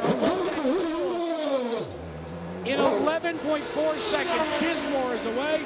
Expect Greg Ray next lap. And that would mean he would run 44 laps without a pit stop. He is now moving through turn number 2 here. Eliseo Salazar is in for a pit stop. Salazar was running in the top 20. Well, you can see they changed the front wing quite a bit on that car right there. He wasn't handling the way he wanted. Keep an eye on Greg Ray's now up the north end of the racetrack. That's Felipe Giafone. He didn't dive in that time. He must be trying to drag out another lap. That's impressive. This completes lap number 44. Well, they're flag laps, but still, you have to be getting over 3 miles per gallon in order to run that many laps. So that's Larry, one of the advantages that a lot of these teams have this year fast is there's a special fuel cell within a fuel cell that carries 2 gallons of methanol. When the fuel pressure goes on to 10 pounds, they know they've got 2 gallons left for a lap. Nicholas Manassian killed his engine on his stop. Here is Gilles de Ferran. Bob, Gilles de Ferran has not said a word on the radio the entire day. The car is perfect. They just gave it fuel and tires. So far, very strong for Gilles de Ferran on the track and in the pits, 14.2. Lining up the tires, but you got to get some heat in them before you go out there on the racetrack. And Helio Castro-Neves comes out right behind him. Yeah, it's got to be scary for these guys going out on dead cold tires onto this really cold racetrack, man. That's Nicholas Manassian, and they tried to push start him, but that didn't work. And now here is the leader, Greg Ray, coming in, and he ran 45 laps. Remember, the mark to beat is 11.6 seconds, set by Mark Dismore. 35 gallons of methanol. No changes for this team. 13 seconds. So from this end of the pits, fellas, Dismore's the big winner. The difference, 3 seconds. And you add up all the pit stops last year, and you discover that one of the reasons why Juan Montoya had such a good race last year was because he had good pit stops. Not to take anything away from his performance on the racetrack, but he spent very little time in the pits, and I believe that was the fastest we have seen so far today from the Greg Ray team. And of course, fuel mileage plays a big part. If you don't use as much fuel, it doesn't take as long to put the fuel back in. So the fuel mileage on the Comtex and the Ilmor engines seem to be better than almost anybody else. Comtech is the one that the Target uses, Ilmor is the one Dismore uses. And Tony Stewart picks up the lead of the Indianapolis 500. The young man who is doing double duty today, competing here at Indy, and then getting on a helicopter, then a jet, then another helicopter, and competing in the Coca-Cola 600 NASCAR Winston Cup race at Lowe's Motor Speedway in Charlotte later tonight. Wow, some real dicing going on back there. That was pretty close. So Tony Stewart becomes the 3rd leader so far today. And now he relinquishes the lead to come in for his first scheduled stop. Let's go with the gurney. Let's go to a 1/4-inch gurney and plus 2 turns. 2 turns to wing, plus 2 turns. And a 1/4-inch gurney. Okay, we're going to give you a total downforce. We're going to give you more total. Straight in. That's us right here. Slow down, slow down. Slow down, slow down, slow down, slow down. Nice and easy.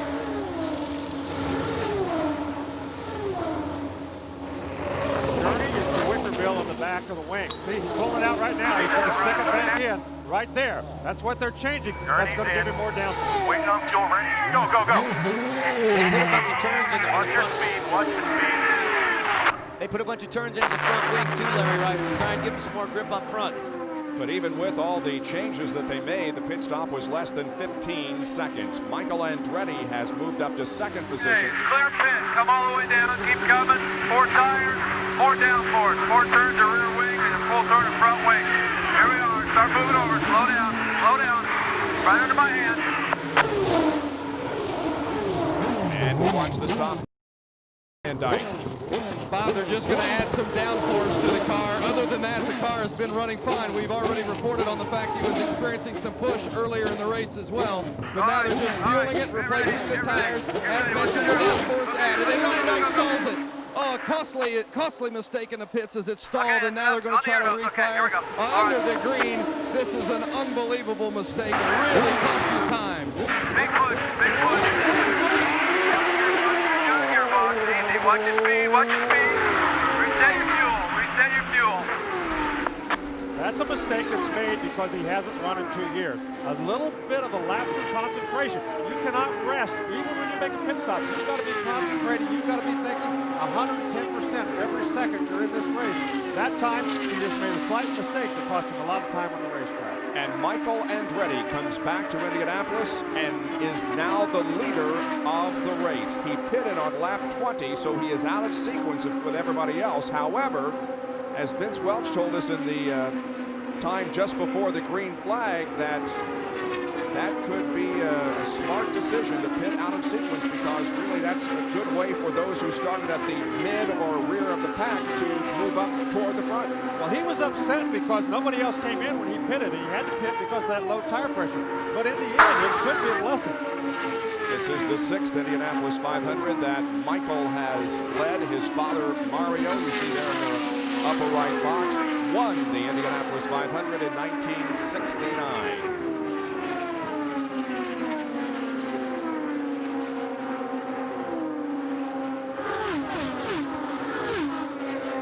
A fourth of the way through the Indianapolis 500.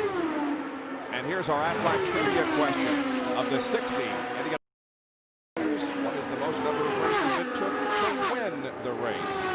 Think about that for a while, and we'll have our answer a little bit later.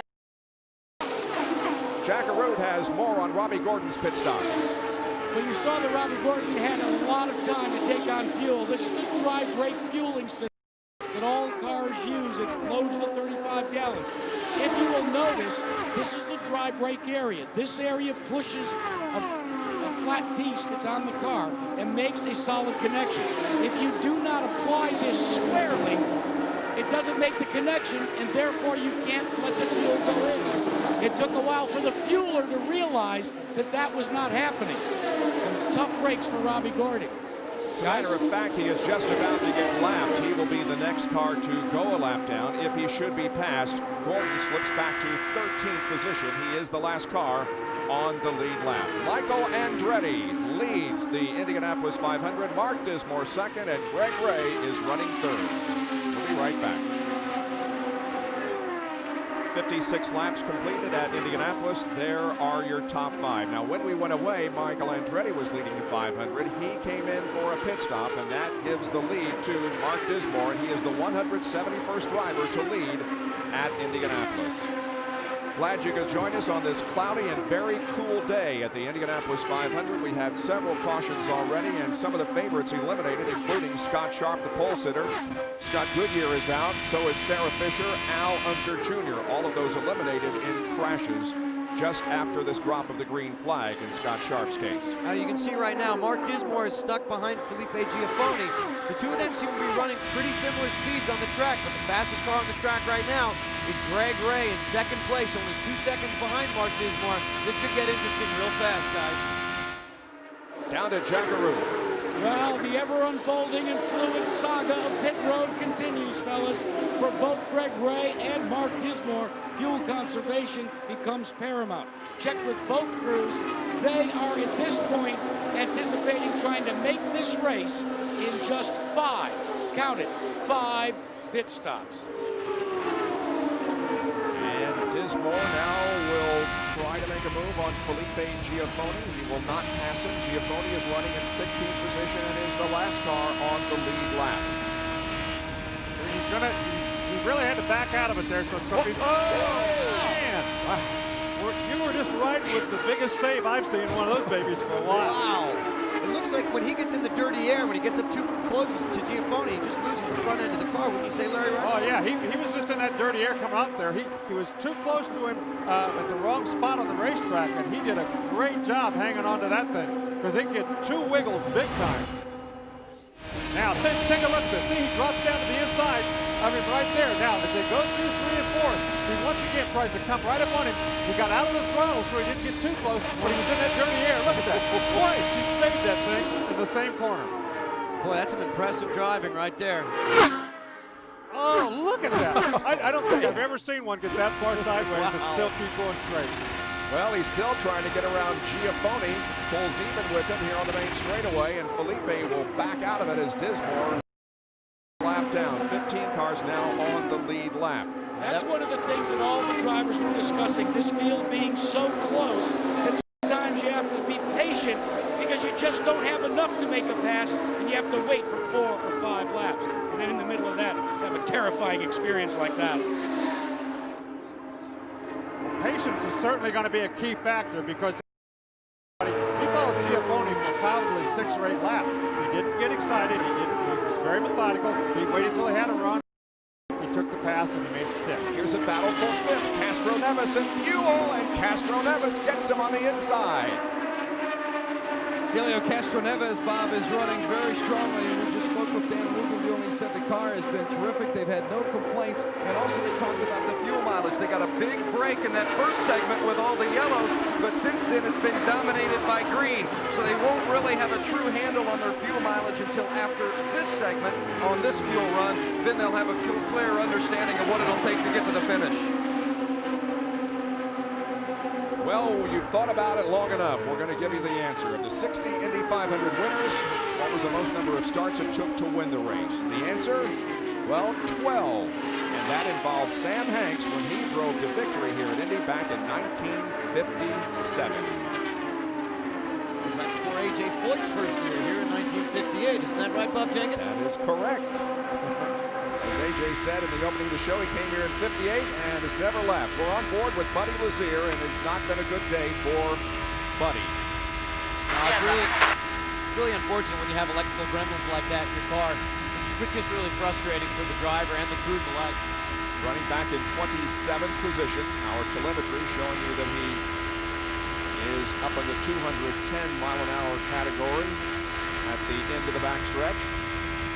Obviously, 210 mile an hour is not what it's going to take to win this race.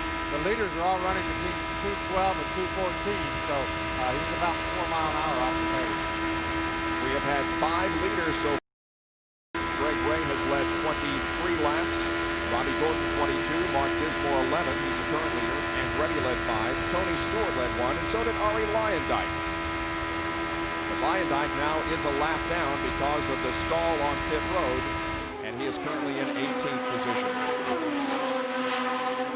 There is Michael Andretti and Robbie Gordon as they're now running in the 8th and 9th positions. Yeah, Michael Andretti's been the fastest car on the racetrack for several laps, and yet now he's in traffic, so he's slowed down a little bit. And that's a pass for position right there, guys. That's Andretti going around Jimmy Vasser, I do believe. That is the battle for 7th position, and Andretti takes over 7th spot. Now Greg Ray and Gilles de Ferran are contesting the 2nd position. Well, de Ferran's been slowly catching up with him. The last lap he was 3 miles an hour faster. That's Robbie McGee right in front of them. So what they're going to try to do now is just try to outsmart each other. The first one to get around McGee is going to keep that position probably. Gilles de Ferran participated in the Phoenix IRL race. And here is Greg Ray now moving to the inside of Robbie McGee. So in a situation like that, Robbie McGee has got to be really on the ball. He saw it, he got out of the throttle, he went through that corner so slowly that he gave de Ferran a chance to get around him in the middle of the short straightaway. McGee running a lap down in 15th position. And now de Ferran once again closes in on Greg Ray as Ray encounters some slower traffic up ahead. Guys, Mark Dismore is only about 2.3 seconds ahead of that battle. If these two guys can not battle each other and maybe work together, they can catch Dismore in a hurry, I imagine. That's Billy Boat that Greg Ray is right behind now. And Jack has an update on Dismore. Well, Mark Dismore did not receive his race engine until 12 noon yesterday. The folks at Ilmore brought the Delphi Automotive team 2 new race engines based upon what they learned during carburation day. What were the changes that they instituted? Clearances to add to longevity for 500 miles, and also trying to come up with better and more effective fuel consumption. Boy, that in-car camera, Larry, gave us an idea of what the closing rate is sometimes. That was went around, and obviously Jacques was running a lot slower than Mark Dismore was. Well, let me tell you, your heart stops beating when you see a car slow that much because you don't know what's wrong, whether he's just pulled out of the throttle or the engine's going away or what, because he closed on him so fast, he just had to move down to the bottom and go around. Back to this battle for second and third. That's Greg Ray in blue and Gilles de Ferran in red and white. Well, let's update the stories that we came on the air with. There you see that Roger Penske's drivers are running 5th and 3rd. Ari Leyendijk had some trouble on pit road. Michael Andretti has led this race, and Tony Stewart is running 11th. Sarah Fisher was out early in a crash. Sam Hornish Jr. spun, is still in the race. And that 40% chance of rain continues to loom, but right now it appears that we're going to be able to finish this race without a rain interruption. Well, after looking at those stories, guys, I'm starting to think that maybe when you come here to the granddaddy of them all, maybe a little age and experience doesn't hurt. Is anybody surprised that Penske's got 2 cars in the top 5? Not particularly. Well, for those of you who weren't with us in the pre-race show, Steven Tyler of Aerosmith sang the national anthem. Leslie? Yeah, we're very cozy up there on the 6th floor of the pagoda. Steven Tyler, have you ever performed in front of a crowd quite like this one today? Not quite as big, but I can really relate to this, having spent years of my life going around in circles at 200 miles an hour. What was it like for you when you heard the engine start up and the car start to take off? It reminded me of when the curtain drops on any given night of any Aerosmith show. It's that same adrenaline. Were you a race fan before coming here today, or is this new to you? Not as much as Brad Whitford, Joey Kramer, and Tom Hamilton. They're, Formula One guys. But, I've got a Panos at home and a Super 7 Lotus, so I get my yayas out. You know what I mean? And he's having a lot of fun as the new sponsor of Jeff Ward's car. You can see Aerosmith on the side of it, the purple car that's out on the track, guys. Well, and he should watch very closely because the car that he is sponsoring, Jeff Ward, is running up in 4th position and doing a fine job here in the first 70 laps. Well, and Bob, it's amazing that Ward, in fact, just turned the fastest lap on the track just a few circuits ago at 2:18 plus, and that was right after he had complained that the car was really loose in 1 and 2. So, Larry, you know how difficult it can be when the car's loose in 1 and 2, much less being the fastest on the track. Well, anytime the race car is loose, as we've said a couple of times, it's very, very uncomfortable for the driver, and you don't want to have to do too many of those saves like we saw Mark Dismore do. Jeff Ward, though, guys, need I remind you that he was a motocross champion. I think he kind of likes a loose car. Kind of reminds me back when he was running the Trophy to Nations and hey guys, all Robbie those Buell championships. Guys, Robbie Buell in the pits for a scheduled stop. He made a slight wing adjustment on air pressure change. Buell very pleased with the car. Back with the wing, the car got a little bit loose as Buell is down and away. And Robbie Gordon is also in for another pit stop as Mark Dismore continues on the track and in the lead. Now Gordon moves away from his pit stall. This coming on lap number 71 of 200 in the Indy 500. Laps. I'm guessing they didn't get a full load of fuel in the last time when they had all that trouble, so he had to pit early. Here comes Mark Dismore down the front stretch, and we understand that his next scheduled stop will be in 2 laps. It has been 29, make that 30 laps since he pitted last time. Those of you who weren't with us in the pre-race show, we had an incredible feature on him and his dad. A very close relationship between the two. His dad is suffering from cancer. Watching today's race from Mark's home in Greenfield, Indiana, about 20 miles east of Indianapolis. Could this be the day that Mark Dismore brings the win home for Emerson Dismore? Well, I'm sure Mark Dismore is a great guy. They have a big party for the 500 out of his hometown every year. He never misses it. It's an Elks Club, I think. He goes there no matter how busy he is. That's how much he really cares about the people in Greenfield. Now, we heard that little rumble in the engine, Larry, as Mark was at the end of the front stretch. And we'll remind everybody that is a rev limiter. Yes, there are rev limiters on these cars. They get to the rev limiter, it kind of misses out. It's designed so that it will miss out. It won't go over 10,700 RPMs. They can do that for quite a while if they have what they call the soft limiter on there, where it doesn't hurt the engine nearly as bad. Now, Mark Dismore has an 8.5-second lead at the moment over Greg Ray. And here comes Dismore, as we predicted, in for his second stop of the day. Mark Dismore's crew not only have the tees to hit the marks, they actually have their names affixed to each of them. Expect no changes when Dismore comes in except a change of Firestone rubber and 35 gallons of methanol. But on board, Mark Dismore will also readjust the weight jacker. They had been adjusting on it as the fuel started to go down. Remember, 35 gallons of fuel is about 150 pounds of weight, and at 1,700 pounds, that will change things dramatically. 12.8 seconds for Mark Dismore. Great work by the Kelly crew. It certainly was. Remember, there's an 80-mile-an-hour speed limit going down pit lane. They have 6 speed traps plus guys with stopwatches to make sure you don't exceed that. So the drivers have to be very careful entering and exiting the pits. And they blend in with traffic out of turn number 2 coming down the backstretch. There now is Greg Ray, who picks up the lead once again, but just a slight advantage at this point over Gilles de Ferran, who's running second. Jeff Ward moves up to third, then Elio Castro-Neves and Michael Andretti moves up to 5th position. Greg Ray leading for the second time here this afternoon. You know what? Donnie Beechler has come from the last row to 8th position. Good run for Donnie Beechler. Back with more of the Indianapolis 500 in just a moment. At the Indianapolis Motor Speedway, your leader, Greg Ray, is about 100 yards, now 20 yards away from his pit stop. There should be no changes in Greg Ray's track handling situation. But he has to be careful that he doesn't have the same problem befall him as what has just befallen Mark Dismore, who wants to back up really carefully. Found out that he had lost 5th gear and 6th gear.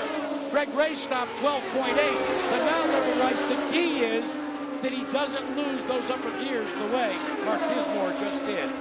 Yeah, tough break for Dismore, who was leading, but definitely has a gearbox problem out there. Now, Gilles de Ferran and Jeff Ward have already made pit stops, and Tony Stewart looks like he again. He killed the engine. That's costly. They started, he killed it again. And a car slowed down the backstretch as Nicholas Manassian, it would look like.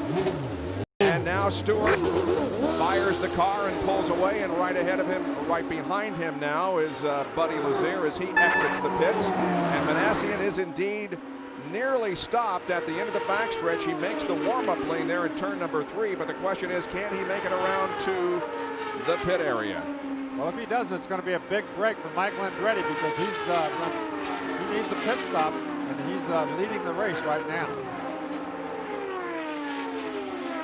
So we'll see if Manassian can make it around. He's going very, very slowly in the warm-up lane and has yet to reach the short chute at the north end of the racetrack. There is Michael Andretti, who once again picks up the lead of the race, but he has already made 2 pit stops, and he's coming up on pit stop number 3. Manassian's told his crew that his gearbox is gone, so without a gearbox, he is coasting. So if he doesn't make it down to that pit line, it may bring out the yellow. And Larry, let's update you on Mark Dismore's situation. He cannot get the car from 4th to 5th or 4th to 6th.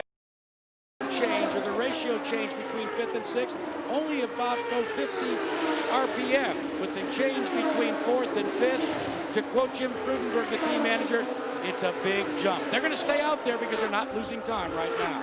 But it remains to be seen if that Elmore engine can hold up to the pounding. Yes, he's on that rev limiter very, very hard, much like Buddy Lazier was down at Phoenix, because he's really revving the engine, and that's going to be tough to finish the race being that hard on the engine. Andretti still following Billy Boat. Boat is listed in 19th position, 1 lap down. And right now we have 7 cars on the lead lap as we await the pit stop by Michael Andretti. And here he comes. 80 miles an hour now. He has to slow down to 80 to run down through this area. And Bob Goodrich, for those just joining us, we might want to remind the fans that Andretti had to pit on lap 20 because of a cut left rear tire. That's why he is out of sequence. He pitted on lap 20, then lap 53. Now the 38-year-old Indy veteran comes in for what should be a routine pit stop. They don't plan any adjustments. John Kaminsky holds Michael in the pits to get the fuel complete. He's down and away. Less than 13 seconds for Andretti. That was a nice pit. Correctly, they didn't really hurry. They knew they had enough time, so they just made the pit stop, did their business, and got back out. Michael has now led 391 laps here in Indianapolis. No one has led more laps here at the Speedway without a victory. Now we're on board once again with Mark Dismore, who is in the lead. But listen to the engine, yeah. Bob. Didn't do it that time. No, I think he's feathering the throttle there to keep it off the rev limiter, because if you leave these engines, as you well know, on the rev limiter for a long time, it tends to bend the valves and hurt all kinds of things in the engine. Well, it takes a very tender foot to get that thing up and run as fast as he is and still not hit that rev limiter. He's got about a 7-second advantage on Gilles de Ferran right now. And you hear it just there as he's trying to get around that Target Chip Ganassi car, who's riding the rev limiter pretty hard, Larry. Jack has more on Gilles de Ferran. Well, with that last pit stop, Roger Penske leaves nothing to chance. His fueler did not feel like the fuel nozzle to add the fuel felt just right. Roger came over and said, then change it. We've got spares. That is the heartbeat, the main artery to us winning and losing this race. There's Roger Penske. And Arie Luyendyk has made pit road once again. Luyendyk is in 15th position. This is his third pit stop. All right, guys, one thing to fuel. Wait for fuel. Are you ready? Hang on. There. Okay, go. Again, he kills it. One thing to remember, guys, this is the first pit stops for Arie Luyendyk in 2 years. He did not race last year, and he stalled it the first time through, and he stalled it here on the third time. It's been a long time since Arie's made some stops in the pits. He is going to be very, very angry at himself. That was a mistake that he should not have made. Thursday night, the Stanley Cup Finals are on ABC. You can see the Devils as they try to repeat as champions. The Avalanche versus the Devils. The Avalanche leads 1-0. They won last night. Thursday night, May 31st, 8 Eastern, 5 Pacific on ABC. Tuesday night's game, ESPN, live at 8 o'clock Eastern. Wow, that was unbelievable, that pass that Mark Dismore just made. That was a moment, let me tell you. Mark Dismore leads the Indianapolis 500 by 6.5 seconds over Gilles de Ferran and Jeff Ward. More after this message and a word from our ABC stations.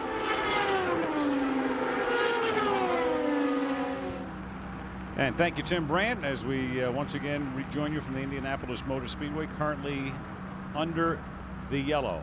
But we have been under the green for about an hour after the wildest start we had seen here in a number of years. In fact, you'd have to go back to 1992, the last time it was this cold that we had as many incidents early in the race as we had in 2001. And it all began just seconds after the race commenced, because the pole sitter, Scott Sharp, who had had a perfect month, he had won the pole with a qualifying time of better than 226 miles per hour just seconds into the race, losing it as he moved to the outside, hits the wall, and as he told his crew on the radio seconds later, fellas, I'm sorry, I'm just so sorry.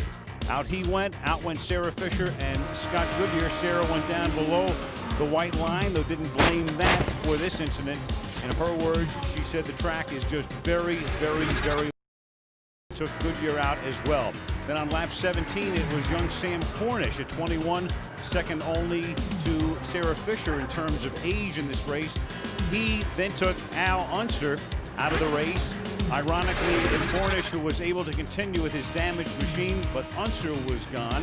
And then you can see the leader, Mark Dismore, fighting to maintain control of his car coming out of turn 4 with the dirty air. So right now, under the yellow, it is still Mark Dismore leading in this 85th running of the Indianapolis 500.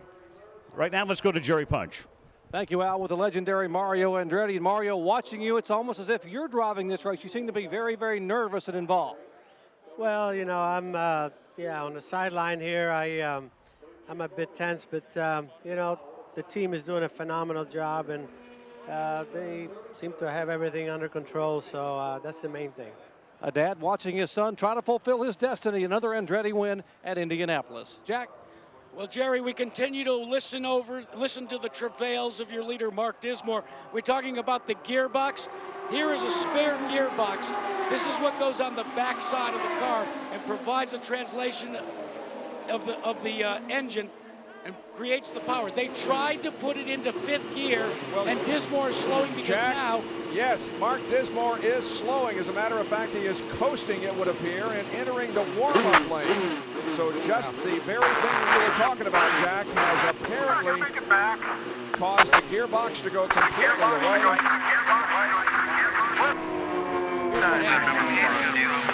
Now here's what happened. During that caution, they tried to what they call take the dog and move it up into 5th gear. They asked Mark to do so under slow conditions to see if they had that 5th gear. Unfortunately, when he did that, the gearbox totally went away. Yes, it did, and I'm not sure he's going to be able to make it around to the pit area. No, he's not going to make it back. You could hear the engine revving. He was trying to get it in gear, but he was gassing it, and the engine was revving and nothing was happening. So a terrible, terrible break. I'm sure his father is as disappointed as all of us are for Mark Dismore right now. And the car has stopped, and so this caution period will continue until we get Mark Dismore's car off of the racetrack. So both Kelly cars are out of the race. As we go to Leslie Goodell.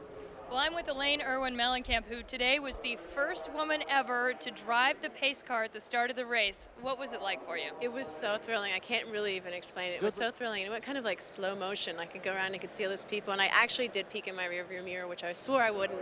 Could see the field behind you. It was so thrilling. Were you more nervous today than you thought you might be? No, I was surprisingly not as nervous as I thought I'd be, even when I looked in the rearview mirror. But you can hear everything. I had the window down, and it was amazing. It was just kind of like surreal. You admitted recently that this is just getting associated with racing. Sure, have you turned into a big race fan now? Oh, absolutely. I'm just addicted to this. It's so thrilling. Well, she's also got an association with the IRL now. What will you be doing for them? I'll act as their spokesman. So I'll go out and really just kind of spread their story, because I think it's a great story, and kind of talk about the drivers, give a little more detail and attention to it, because it's just so great. I'm so excited. I just want to share my enthusiasm. Well, thanks for coming out here, Elaine. Bob? Elaine Irwin-Mellencamp, the first female to drive the pace car at Indianapolis. Well, the word is, Jason, that there may be a few showers in the area. We are 8 laps away from the halfway point. Jerry? And a lot of concern down here in the Andretti pits, not about how well their cars. If you look behind me, the clouds are beginning to build, and I heard a moment ago, Barry, I heard you tell Michael the rain is possibly 15 minutes away. Yeah, that's what it looks like on the radar, and we're obviously concerned about it. It's pretty dark over there, but gosh, what a race he's driven so far. You know, we had to come in early there for a punctured tire where he ran over some debris, and he's driven his way back to second place. A heck of a job. All right, Michael Andretti will be turning the wick up, Vince. Jill DeFerrin running third, Helio Castroneves fourth, Roger Penske. The weather seems to be closing. How closely are you watching it? Well, I know it's a dark cloud over here to my left, but that's why we pitted right now, to be in case we have to stretch it. But again, it's a long way to go. Hope they'd stay here and clean up this thing so we can have a full 200 laps. Have the cars been as good as they seem as they've been? Cars have been fine. Drivers are just getting in the groove here, so we just got to stay smooth. A lot of good time here. We got to make some time in the next 100 laps. There is Jeff Ward's car. He has been on pit road for several minutes, Jack. Well, Mark Dismore, by the way, is going to pull down onto pit road, and we're going to show these are the gearbox pieces that they are going to try and change as Dismore pulls in, as they call it, dead stick. He has cut the engine. Now the key is to try and take the rear wing off, disengage the rear attenuator that helps in the case of crashes, and then make a complete gear change. And maybe if the weather does slow things down, it could keep Dismore from going 10 or 15 down. Instead, maybe only 4 or 5. According to our helicopter pilot who controls the in-car cameras or provides the signal for the in-car cameras, the rain is 3 miles away, and we have got, what, less than 7 laps before this is an official race. Next time, however, we will be going green. Now, by staying out and not pitting there for a while, and he has since, but Tony Stewart and Jimmy Masser both made up their laps, because remember, the new rule in the IRL this year is that the pace car picks up the leader of the race, and those who are running ahead of the leader get to encircle the entire track and join the rest of the field at the tail of the field. Ganassi's telling Stewart, don't be afraid of the engine. Just go for it. We need to get up front. They've also had a couple of other problems. They've They put in a little more stagger, but he told him he was fine. Robbie Gordon off the fuel, so he wants to be able to make that this run a longer run and stay out there if everybody else has to pit. There you see the dark clouds that have gathered overhead. Let's see how things turn out. We may be going for the victory of the Indy 500 here in the next few minutes. Well, Greg Ray is the leader of the race now, and he begins to pick up the pace and has a pretty good jump on Andretti, DeFerrin, Castro, Nevis, and Gordon as we are back to racing once again at Indy.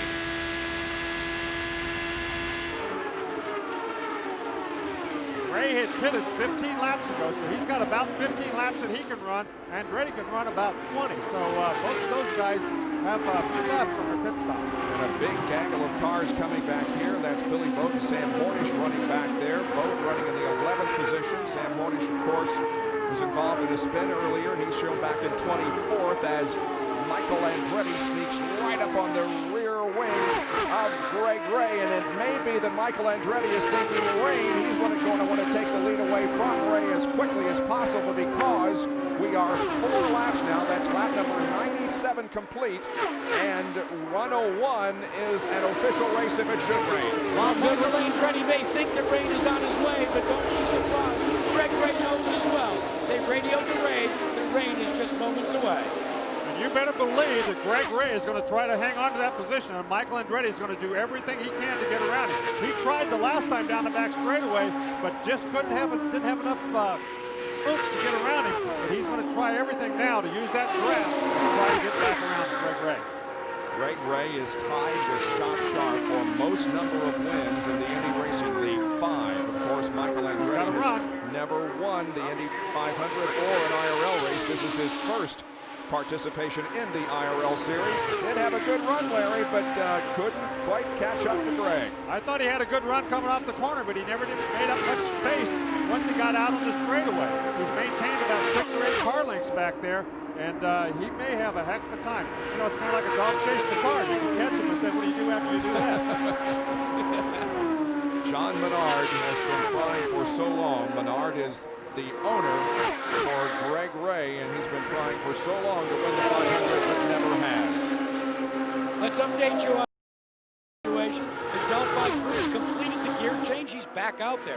Fast work, fellas. You know, that Kelly crew won the pit stop competition this past week, and those guys are certainly working well as a team, and it's nice to see Mark Dismore back out there in the hunt. They only lost 6 laps changing that gear. That's very, very fast. Now coming down this time will be the halfway point, 100 laps completed. But remember, it takes 1 more to make an official race. And the guys on the radio are telling Michael exactly that. Look at Michael, he dropped way down that time coming off the corner. He's going to try to do it right now because he knows the rain's coming.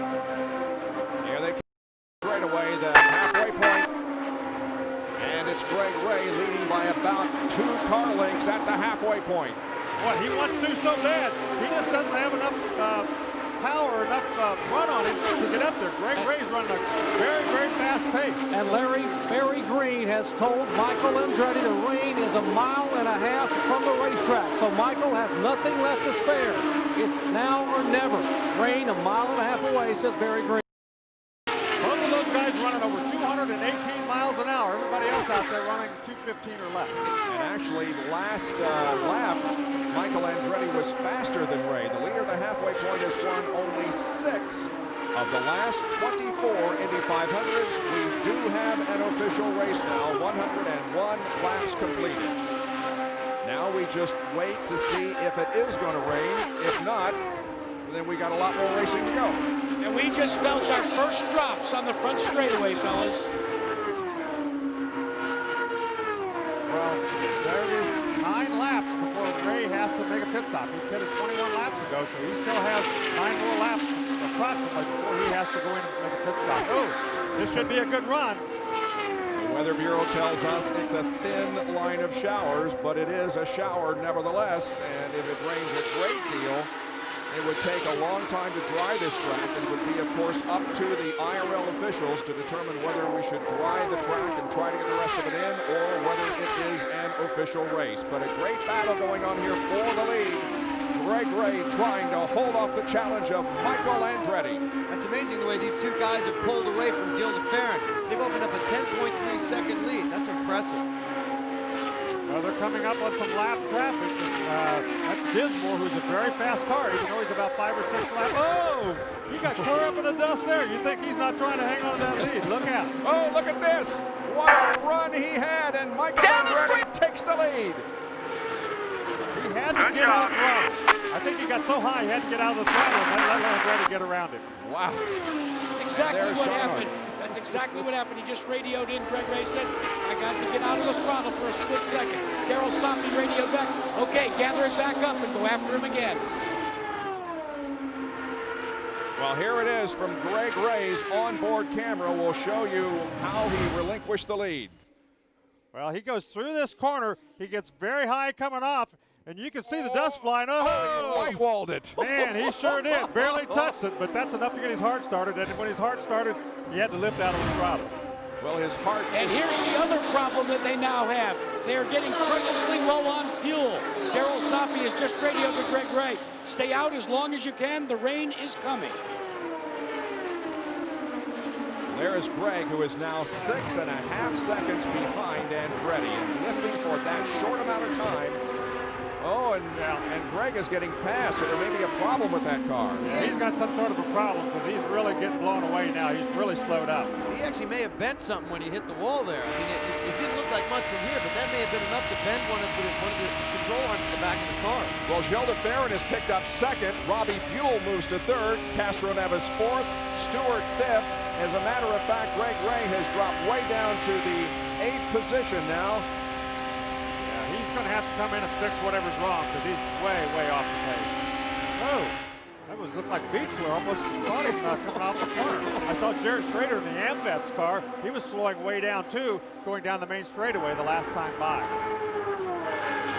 And we do have reports of rain and some locations around the racetrack. Bob Jenkins, Michael Andretti is not saying it's raining. He is screaming it's raining as we begin to feel the raindrops. And of course, most time when you're leading the race, it is raining.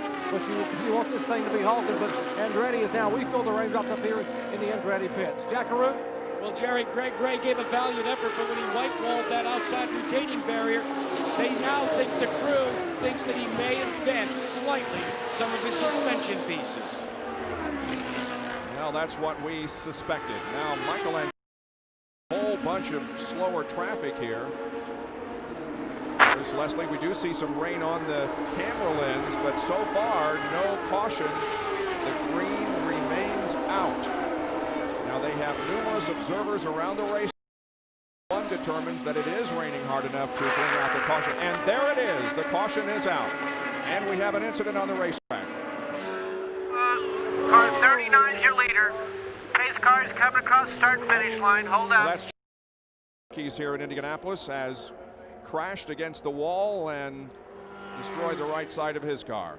Waves to the fans, though, as he comes to a halt. Wow, a lot of presence of mind to do something like that. He's got to be extremely disappointed. Young man, John Herb, got in the pits very hard with the right side. Well, you wonder if what caused this crash was the rain. Maybe it's starting to get, maybe, I don't think so. He came up on a slower car, and as he got to that slower car, he turned to the right to try to miss him. Looked like he might have just barely touched him, but when he turned to the right, he just went right straight into the fence. Now that's on Herb. Yeah, that really was no fault of his. As he headed down into that corner, let's take a look at it in slow motion. You can see as he heads down that corner, something happened to the car in front of him. He did touch the left rear to the right rear, or his left front to the right rear of that car in front of him. That was Greg Ray. It does look like Greg Ray. I think you're right. Yeah, that was Greg Ray. Well, John Herb is out of the car, and he's saluting the fans. Jack? Well, that was radio to his crew and said the closing rate was just so strong. He snuck up on me. I had nowhere to go. The he that he was referring to was Greg Ray. The field is under caution.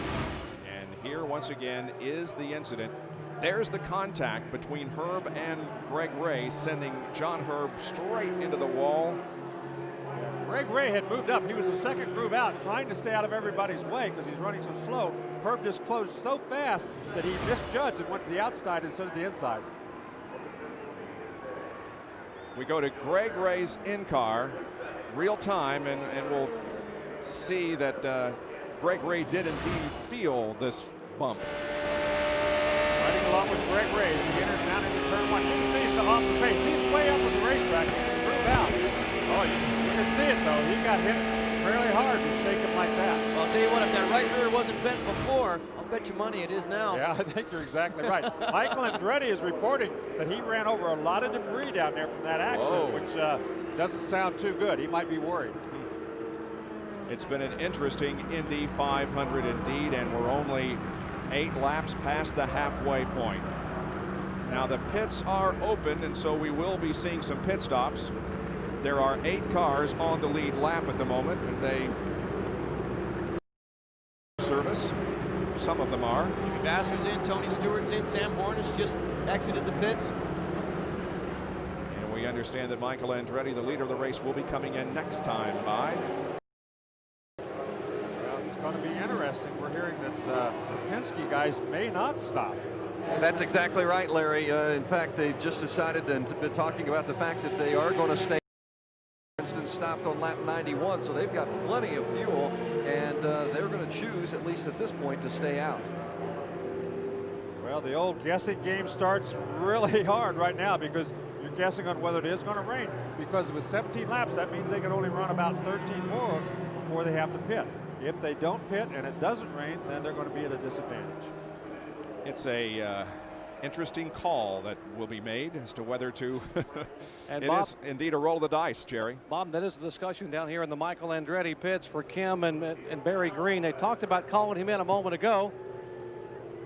And now they have made the decision, yes, we are going to bring him in this lap. They said the sprinkle should go south to the racetrack, and they're hoping that they can bring him in this time by and make a pit stop and not worry about the weather. Get this thing completed to 200 laps. Well, he has pitted 24 laps ago. That means if they go green, he can only run another 5, 6, 7 laps. So he really, you know, that's a real crapshoot. If you know it's going to rain, it's one thing, but they're just not real sure.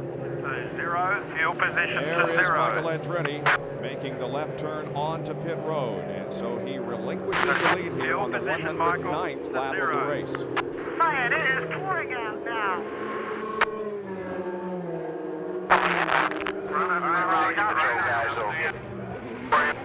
And he's saying it's pouring, and On the mark, on the mark. Reset your fuel, on the mark.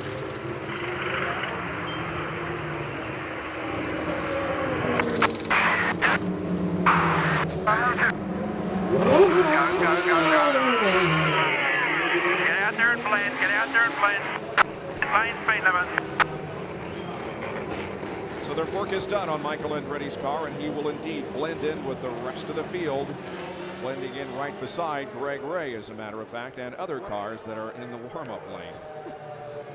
Warm-up lane looks like it's got a rush hour going on out there. Tomorrow, Ricky Martin, Christina Aguilera, Shaggy, Nelly Furtado, and many more celebrate the World Music Awards. You can see it tomorrow at 9, 8 Central, here on ABC. 109 laps completed here at the Indianapolis 500. Gilles DeFerrin now the leader of the 500.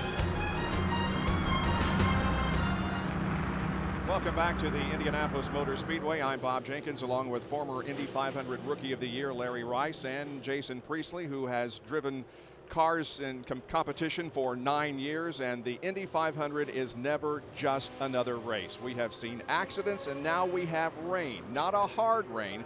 There was talk just a few moments ago going red and stopping this race, but now they've decided to stay out there.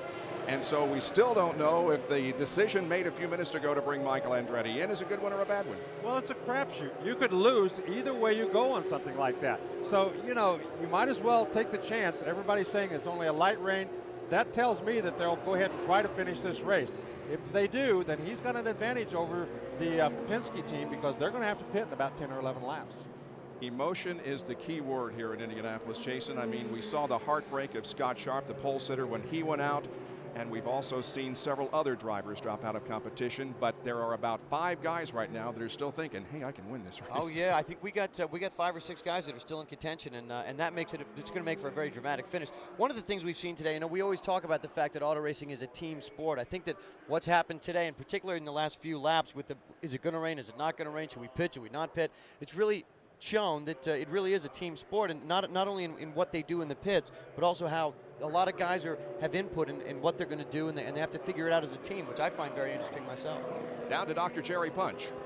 Well, Barry Green owns this team and had the difficult call of whether you bring Michael in or not. Barry, you're leading the race. It's raining, and yet you opt to pit. I mean, I guess you're hoping this is a brief shower? Well, that's what we're hoping. You know, we're just looking up and trying to decide whether it's going to stick with us or not. But, you know, it's still a long way to go, and we don't think the race is going to be cool. We still had to protect, though. We're over half tanks. We'd used 20-something gallons already, racing hard there at the front with Greg.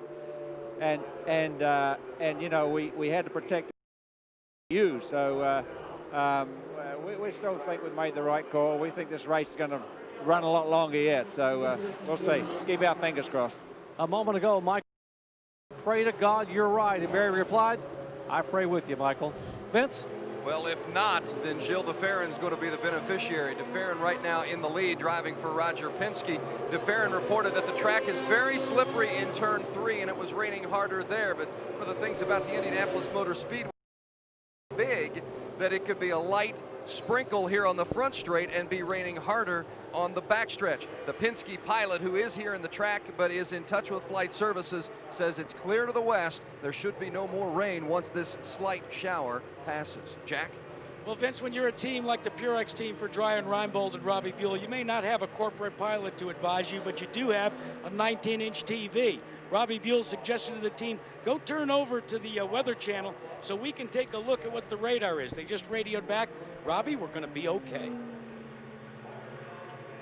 Showers have been very scattered here for the past few days, and that appears to be the situation we're in right now. Well, Jerry Punch, Richie Hearn is standing by as a relief driver. And Bob, there are probably 500,000 people here who don't want to see it rain, but here's one of them who wouldn't mind seeing a little bit of a shower. Richie, I guess you would climb in this car if Tony Stewart had to leave and bail for Charlotte. Yeah, well, that's the plan, and you know, I think that it would happen at any time in the race because I'd like to see the car out there, and you know, Tony's still on the lead lap, so if they stop the race now, I'd be able to get back out there and run in the lead lap, and you know, try to move up for him.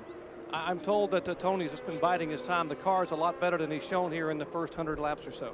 Yeah, I've been listening to him on the radio, and you know, he hasn't really complained too much. He's just kind of staying at, you know, that's what you got to do here, and you know, sprint the last 50 miles. But you know, it's raining now, but I don't think it's going to rain hard enough for me to get in the car. You know, I can't control the weather, but I appreciate Target Chip Ganassi giving me the chance to at least hope for it. So we'll see what happens. The more it rains, the more this man smiles. Bob?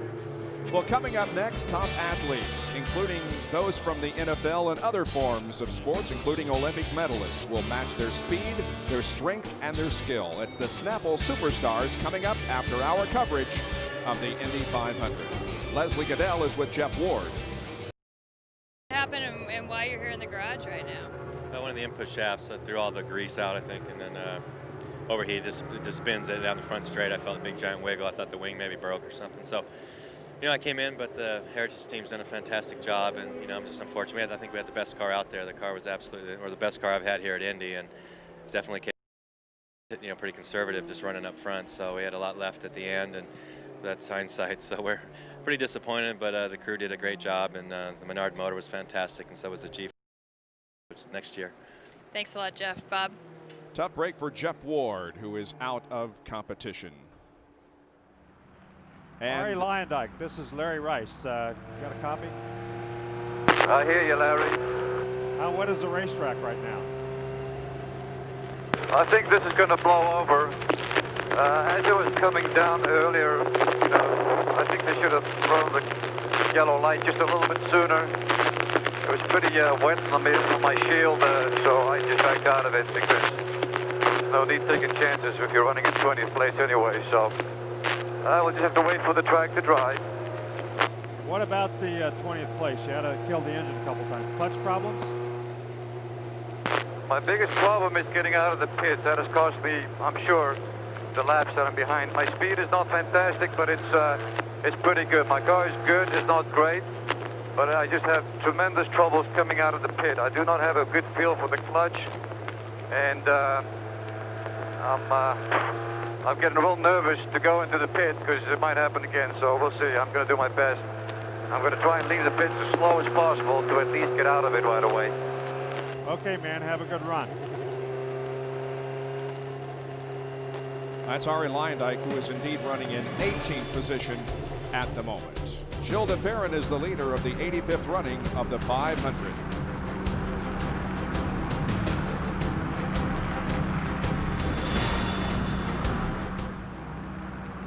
Welcome back to Indianapolis. Aerial coverage of today's race brought to you by the Monster.com blimp, sponsor of Monster Sports Jobs on ESPN.com. The Monster.com orange blimp flying overhead. A lot of people know this, Bob, but that's actually how I got my job here on ABC. I went to Monster.com. I put in I wanted to be a sports announcer, and look, here I am sitting here with you guys. Well, there's where the media center is here at the Indianapolis Motor Speedway, the World Complex. That's where all the information that is disseminated to members of the media comes from. Now, here are the fastest laps today, and look, Michael Andretti has 4 of the top 10 fastest laps, including the fastest of all, which came on lap 100, 2:18.961. That's when he was standing up the way. We're still under caution here because of some raindrops. In some portions of the racetrack, the sun is shining. There is Michael Andretti, who gave up the lead to make a pit stop. He's now shown his 4th. Gilles is the leader of the 500, 116 laps completed. We have had 7 leaders today. Greg Ray has led the most laps, 40. However, he is running now in the 5th position. And you know, it takes a lot of people to put on an Indianapolis 500, and our hats off to producer Bob Goodrich and director their hard work, and in fact all of those involved with the telecast. There are a lot of people that have to stand out in the rain, whether it be rain or cold weather, but thanks to everyone. And we'll have more of the Indy 500 after this message and our ABC stations.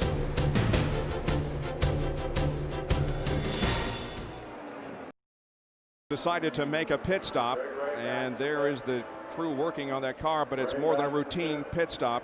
Now down to Jack Arute. And they are checking for that suspension damage on Greg Ray's car. In the meantime, Robbie Buell pitted out of sequence, came in early because he knows they're going back to green, and eventually both Casper Nevis and de Ferran will have to pit. He hopes he'll find himself back up towards the front. Roger Penske's drivers are running 1st and 2nd as we go back to racing. On lap 119, Gilles de Ferran leads. Helio Castro Nevis is 2nd, then Michael Andretti, followed by Greg Ray, make that Robbie Gordon, Tony Stewart, Jimmy Vasser, and then Robbie Buell running 7th, and Ray will be the last car on the lead lap, although he sits on pit road, so he's going to go a lap down also. He was gambling on the rain. He stayed out there thinking if it rained, I'm going to finish the top 10. Now that it hasn't, they're going to have to work on that suspension.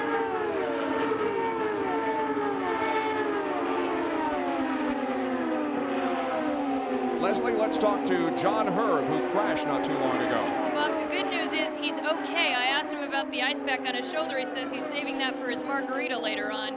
But you want to talk about the crash and tell us what happened? Yeah, you know, I came into one. I had a run on Davey Hamilton. Moved inside. I was wide open on the gas, 6th gear. Got into the corner. I was already covering the brakes, you know, once I got position on Hamilton. But Greg Ray must have had a problem. He was down low in the groove, running real slow. I was closing on him over 100 miles an hour, and tried to woe it up, tried to move high and get around him. He came off the bottom, and we made contact, and that put me up in the wall. It's a shame. Feel bad for the crew, bad for Epson and International Star Registry, and the life shirt guys were working the life shirt today. I mean, You can talk about that. What is this life shirt? It measures my heart rate as well as all my breathing.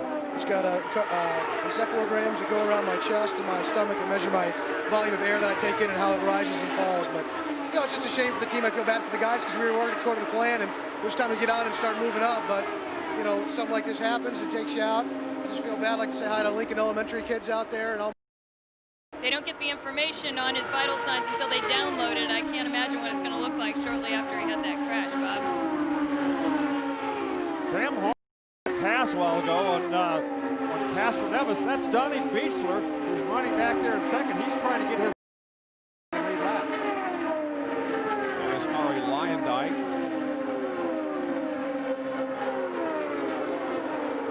And an update on Greg Ray from Jack Arute. Bob, for 21 years, John Menard has been coming to the Indianapolis 500 in hopes of winning. Today it will not be. Greg Ray has suffered some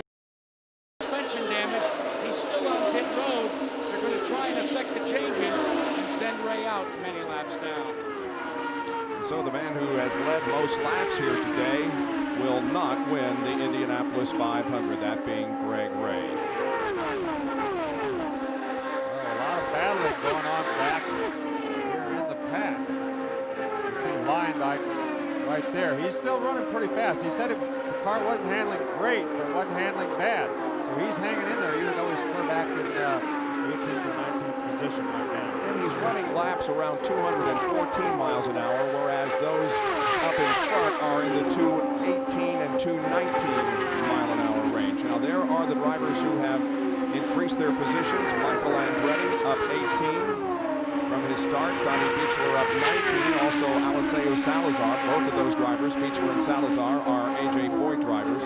Billy Boat has moved up 21, and Felipe Giafoni, who began from the last position, has moved up 21 positions since the beginning of the race. There's Michael Andretti's speed down the front stretch, 222 plus miles an hour, and Michael Andretti is in third position with 76 laps to go in Indianapolis. Gilles de Ferran leads the 85th running of the 500. Gilles de Ferran leads the Indianapolis 500, and there you can see he's at number 66. 68 is Helio Castro Neves. He's in second, and in third position is Michael Andretti. That's how much they're separated on the track. Statistically, 2.09 separate first and second, and then 8.68 seconds from first back to third. Watching Tony Stewart, who is now running in fourth position, about 10.3 seconds behind the leader of the race, Gilles de Ferran. Yeah, he's been running some pretty quick laps, but de Ferran and Castro Neves have been running in the 218, 219 mile an hour bracket. But they have less fuel than the other guys, so with less fuel, they should be able to run just a little bit quicker. They're going to have to pit. We were just told that de Ferran is going to pit on lap 137, which is about 8 laps from now. One of the things, too, Larry, is the fact that de Ferran running out in front of the pack should get some better fuel mileage. And it's been a tough task to get a handle on the fuel mileage here today because they've run so many laps under yellow. But during their one full green segment, de Ferran had 34 laps in his tank. So it's about a mile, about a gallon per lap here at the Indianapolis Motor Speedway. Well, we will have a complete recap of this Indianapolis 500. You can see it Tuesday at 7:30 Eastern on ESPN2. It's a 1-hour special. We'll feature an interview with the winner and highlights from the greatest spectacle in racing. And we have seen so many highlights already and still have 69 laps remaining. It all began at the beginning of the race when, after receiving the green flag from the pole position, Scott Sharp ran down in turn number 1 and crashed. We had numerous crashes in the early going, including one that took out Sarah Fisher and Scott Goodyear. Scott, by the way, is undergoing x-rays at Methodist Hospital. We don't have an update on him, but we are x-raying him because he did complain of some back pain. And we had some rain at the halfway point that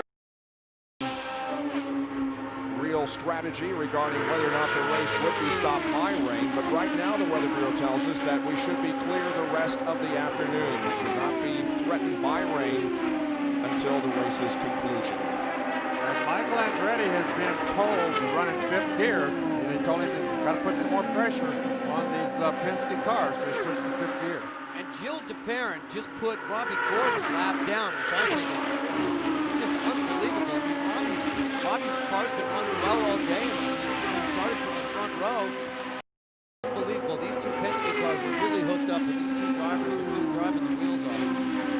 Yes, they are. They've had a pretty quiet month all in all, but boy, when it comes race day, these guys are ready. And Robbie Gordon is on pit road as they refuel and change the 4 tires on that car. Supplied in the Indy Racing League by Firestone. Firestone Firehawk tires. And we have a crash. That is Corey Witherill. Yeah. I'm not sure that he made a contact, but the tires are flat. At least the right rear is. Well, you slide very far with the wheels locked up at 200 miles an hour, you're probably going to have a flat tire or two. And it looks like you're right. He does at least have one. Doesn't appear to be any damage to the rear end, at least to the left rear corner that we're looking at. Witherill is a full-blooded Navajo Native American, and the Navajo Nation gave him a native name not too long ago, won with a fast horse. And with it, he says, that's why he made the Indianapolis 500. This is a huge break for the Penske team. They had run 43 laps since their last pit stop, so they were going to have to stop very quickly. Now then, they're going to be able to stop under the yellow. You can see right there, he just did a spin. Look at the cars behind him. What a great job those guys did. He was going low, he was going high. Man. That's right. Folks, they're going 200 miles. All of a sudden, you've got a car right in your path. Let's watch this. Look at those guys smoking their tires. I mean, they went from 200 down to about 120 there in a hurry, but they did miss him. That's a good job. Corey Witherill from Santa Monica, California, steps out of the car and is in good shape. Picked up sponsorship from Radio Shack on that car. He's only participated in one IRL race. That was at Atlanta this year. We'll take a break and be back with more live coverage from Indianapolis.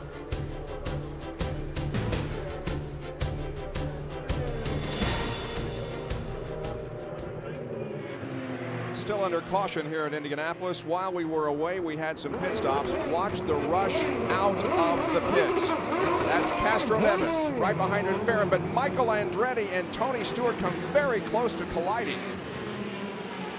And I'm going to tell you, let's take another look at it from a different angle. There's DeFerrin coming out. Castro Neves tries to beat his teammate out, and when he does, he pulls right out in front of Stewart. Stewart slams on the brake, and Andretti, I think, does actually run into the back. And Stewart is so mad he could fist fight somebody right now, I guarantee you.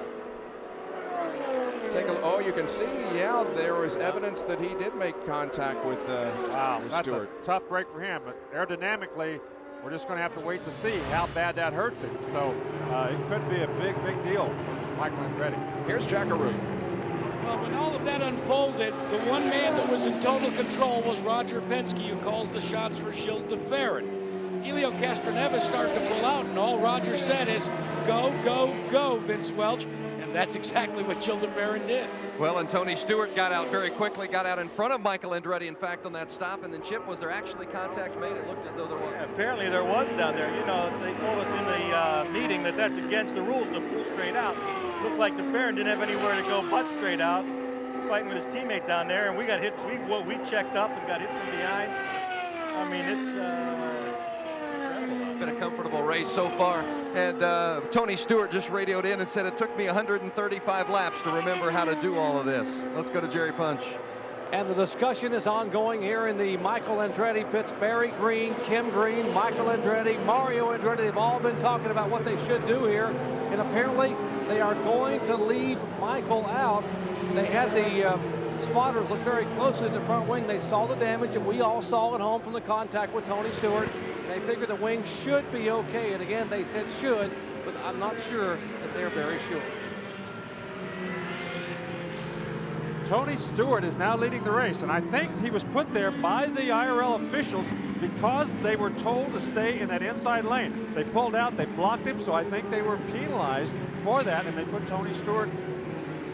That's right, they pulled out into the high-speed lane, so that's what they're being told from race control. So Tony Stewart was put in front of the pack. That's exactly right, Larry. And Chip Ganassi was very upset when that incident first happened because he was recalling that rule, and he was voicing his concern with the Indy Racing League officials. They came back to him and said, your driver will be placed in front of the 68, and immediately Ganassi radioed that to Tony Stewart, who was obviously very pleased to hear that news. Back to racing at Indianapolis on lap 140, 60 to go. Tony Stewart leads the Indy 500.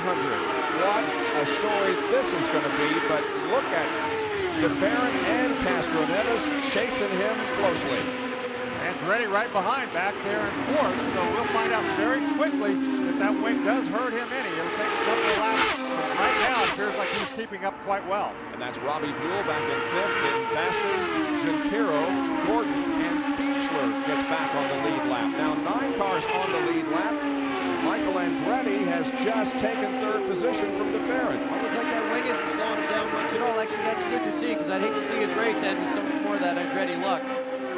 Let's see who's fast out there. As they hit the line, we'll show you their speeds. There's Stewart.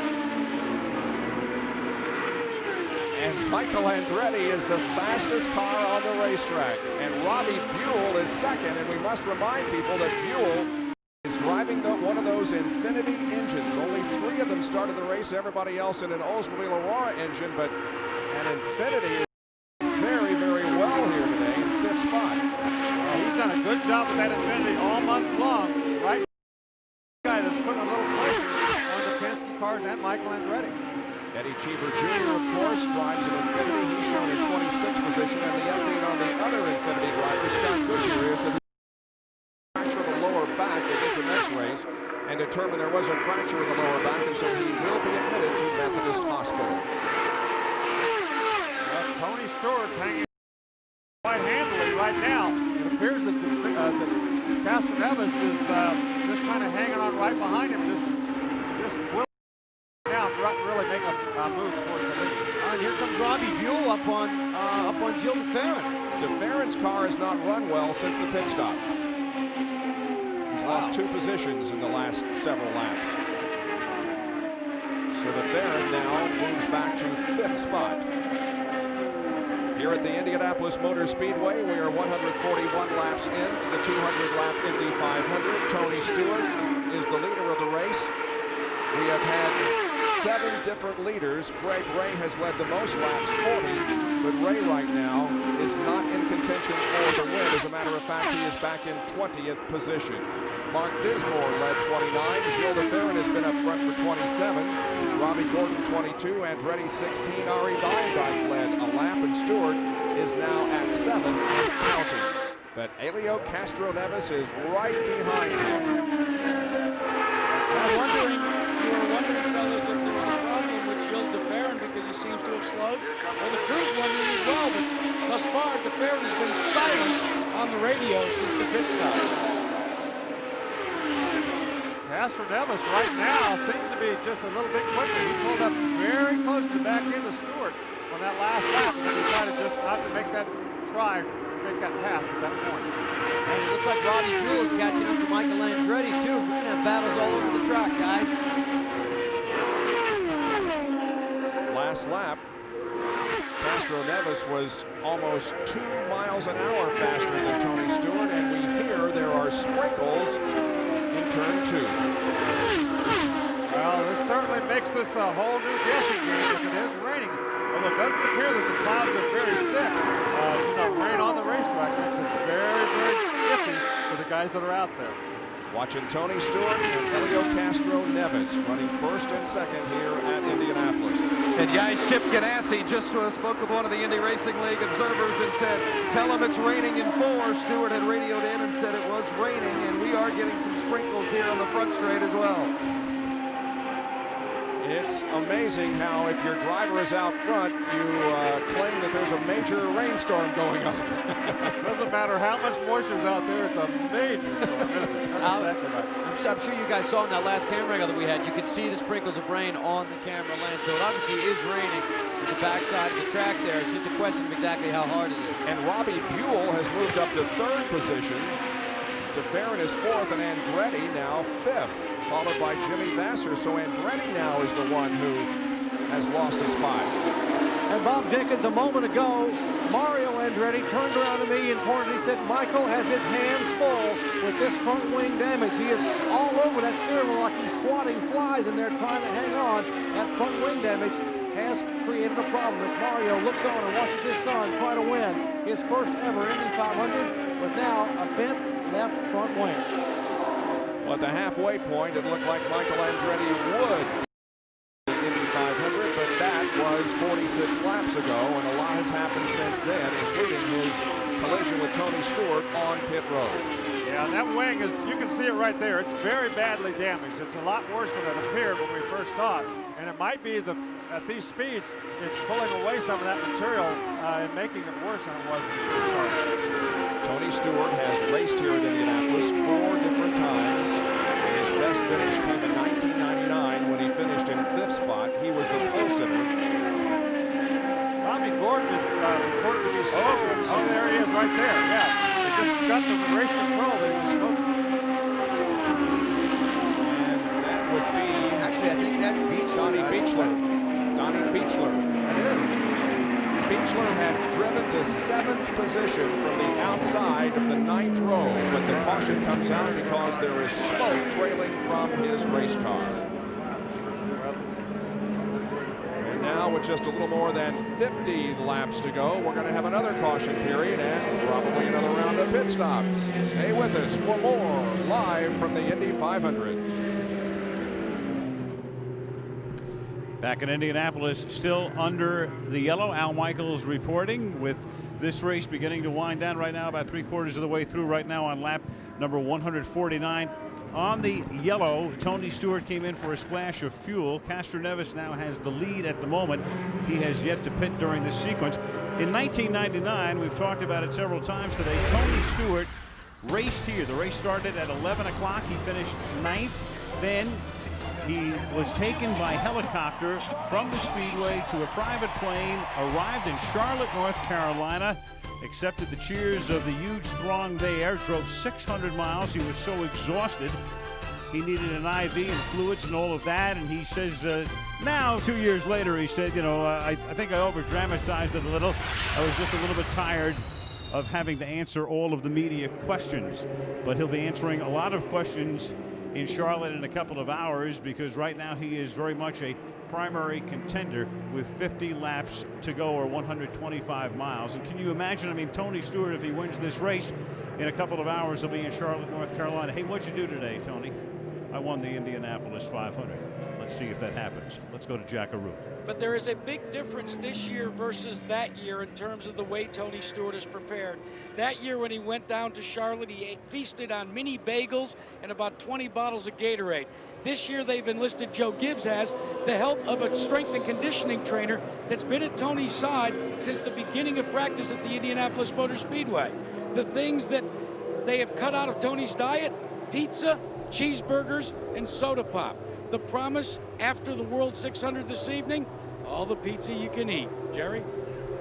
And Jack, a moment ago, Michael Andretti came down pit road with Team Green, and John Comiskey and the crew came out and took the entire nose off to replace it. What a break for Michael Andretti. An 11.5-second pit stop for 4 tires.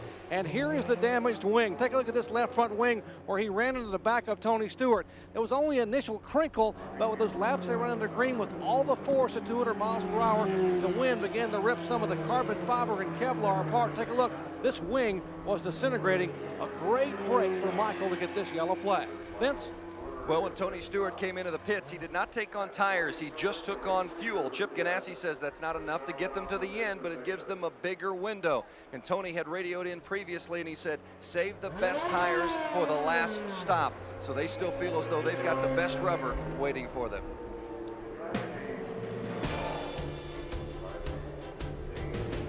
"49 laps remain in the Indianapolis 500. Helio Castroneves leads over Robbie Buell and Gilles de Ferran. Stay with us for more from Indy.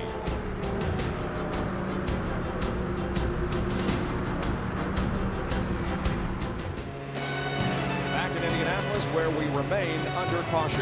Thursday night, the Stanley Cup Finals are on ABC. It's the Devils against the Avalanche. The Avalanche won last night. Thursday night, May 31st, 8 o'clock Eastern Time. That's 5 Pacific on ABC. And Tuesday night, game number 2, you can see on ESPN at 8 o'clock Eastern.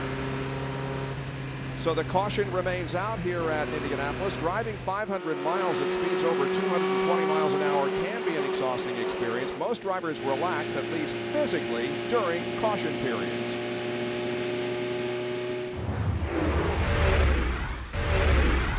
You try to relax quite a bit, you know, just relax your arms and your wrists and your hands. You know, try not to grip the wheel hardly at all. Just kind of just cruise around and kind of catch up on your rest.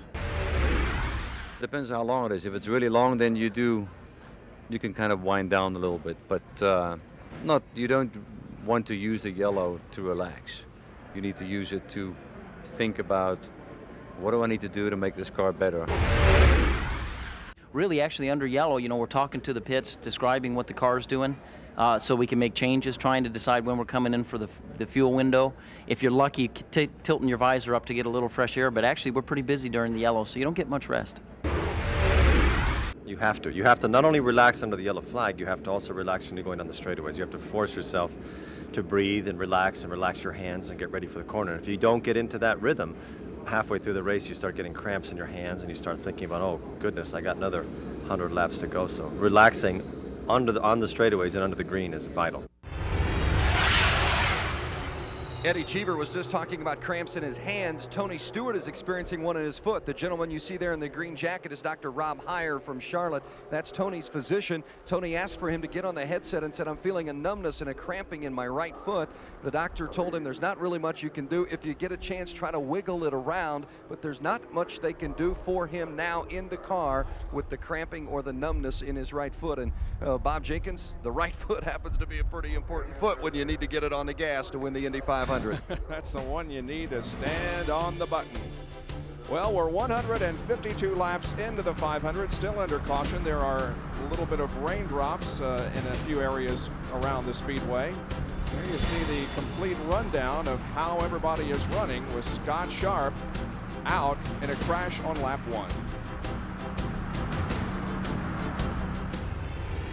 Whose face will join these faces as winner of the Indianapolis 500, and whose image will be emblazoned on the Borg-Warner Trophy, signifying victory at Indianapolis.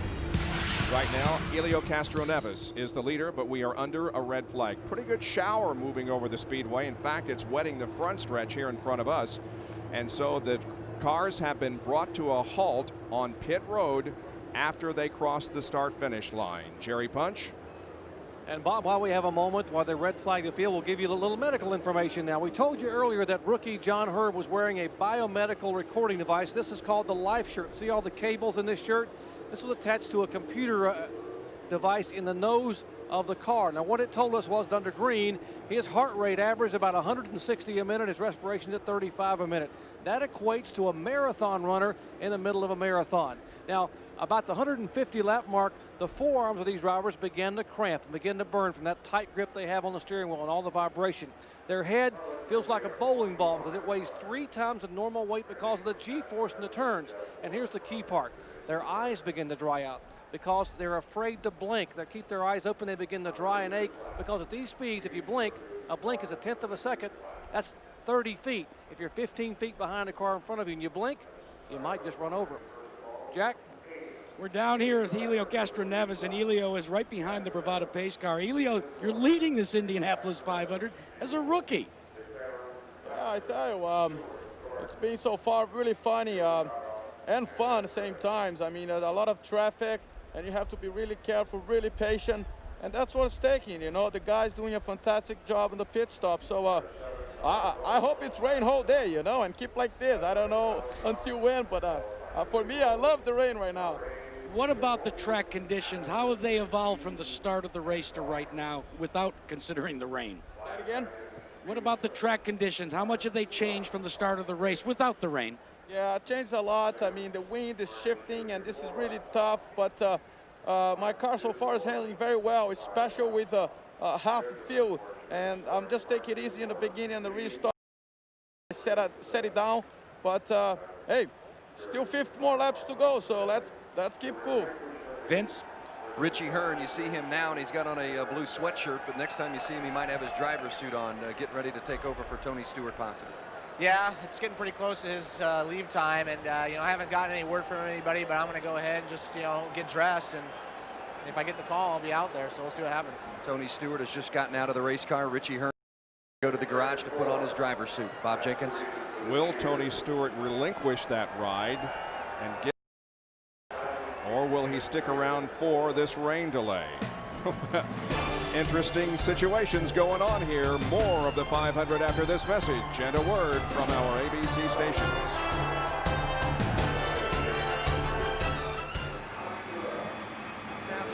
Just took off running, and Tony said he wants more than anything to just get some movement into his leg because he was struggling with his cramp. Hey, Tony, real quickly as we go, what's your deadline?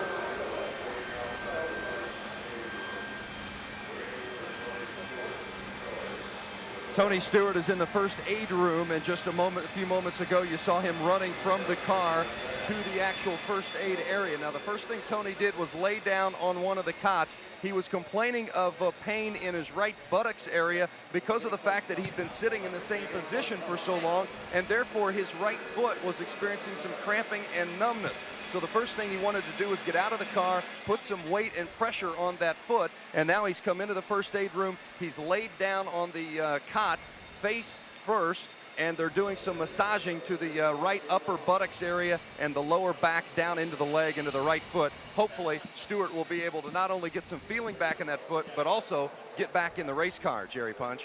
And Vince, this is the time in the race when a lot of drivers complain of cramping. We've talked to Buddy Lazier and a few others out here who had some cramps in their lower leg as well as their forearm. Now, the protocol for Tony Stewart today was to take him in the care center and try to get 2 liters of IV fluid in him and get him on the helicopter and get him out of here by 3 o'clock Central Time, 4 Eastern Time. If he leaves here by 3 o'clock, he will arrive in Charlotte 12 minutes before Gentlemen Start Your Engines. Jack Arute. Well, Jerry Punch, Robbie Buell has got an Infiniti 35A sandwiched between 2 Team Penske cars. Robbie, you've got to make one more stop. Can you hold off the advances of these guys, these Penske cars? Well, Jack, I couldn't hear what you're saying there. I was getting stepped on, but I'm happy with the power plant. We got it trimmed out pretty good.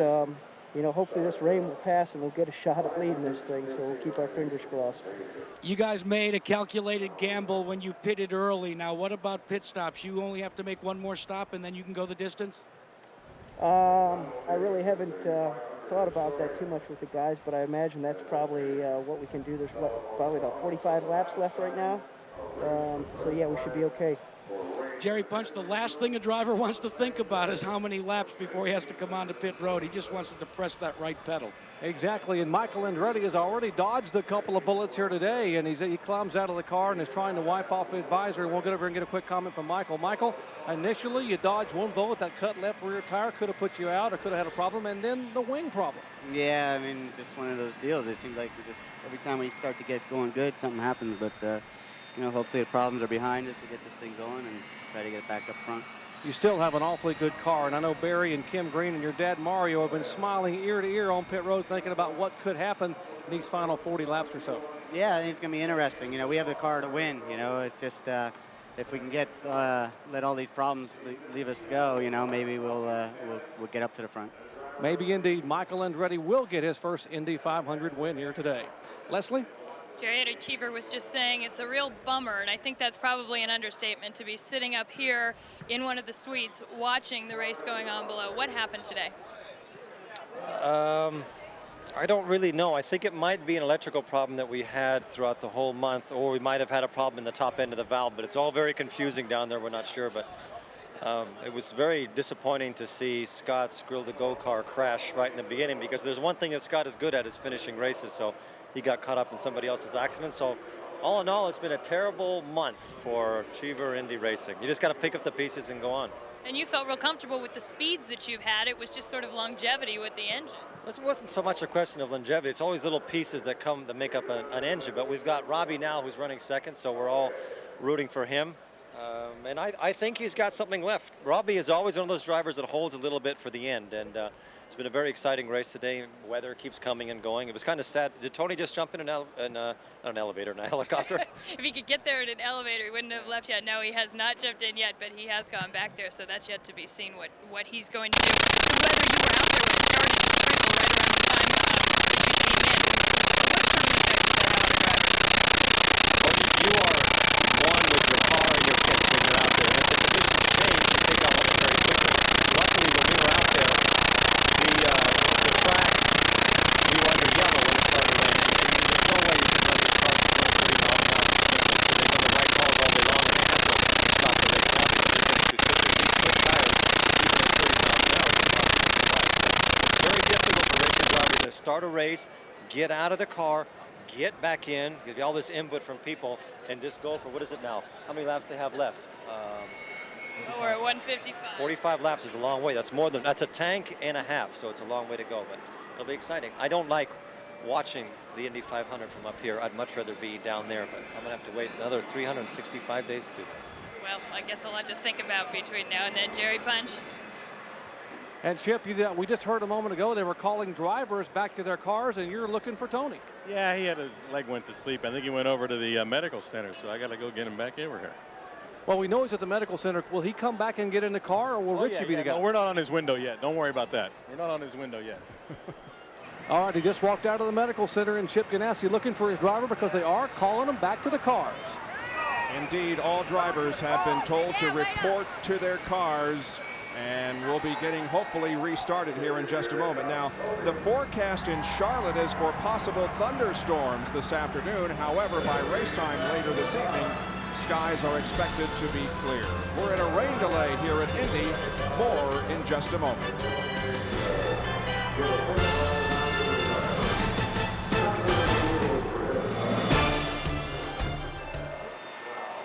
We are about 20 seconds away from the restarting of engines here at the Indianapolis Motor Speedway. Mark Dismore, can you describe the disappointment of having that gearbox fail? No, I can't, Jack. I'm brokenhearted, to tell you the truth. I mean, I think I was in a position to bring Delphi Bryant home in first, and now I'm just going through the motions and hope some other. I hate wishing people bad luck, but I need to have a little of that now just to help us in the points for the rest of the IRL season. Jerry, that's what it's all about for Mark Dismore now, points and pride. Well, down here in the Target Ganassi pits, Jack, they are restrapping Tony Stewart back in the car, and Tony had run to the infield care center for some deep tissue massage. He was complaining of cramping in the leg. And let me show you what the problem was here. In the back of his leg here in the hamstring area, it was beginning to tighten up, so he could take his foot and he could push down, but he couldn't pull back because it pulls on the hamstring, and that was all cramped up. They did some deep tissue manipulation to that hamstring, and right now Tony just told me a moment ago it's better, but it's not completely gone. Bob? Well, we're going to have a 1 hour recap of this 500, and I can already see a problem of getting what we've experienced so far into 1 hour. But watch us at 7:30 Eastern on ESPN2. A wrap-up of the greatest spectacle in racing. The engines are about to be fired, and we'll be back for the restart at Indianapolis in a moment. Aerial view of the Indianapolis Motor Speedway as the sun is shining over most of the track right now, and aerial coverage of the 85th running of the 500 is being brought to you by Monster.com, sponsor of Monster Sports Jobs on ESPN.com. Yes, sunshine. They always say that if you don't like the weather in Indiana, wait 10 minutes and it'll change. We had a pretty good shower about a half hour ago, and now we've got sunshine. Roger Penske sees his drivers running first and third. Roger Penske has more wins here in Indianapolis than any other owner. 10 times his drivers have gone to victory lane, 7 different drivers, and 29 front row starts, including 11 pole positions. Could he make it number 11 today?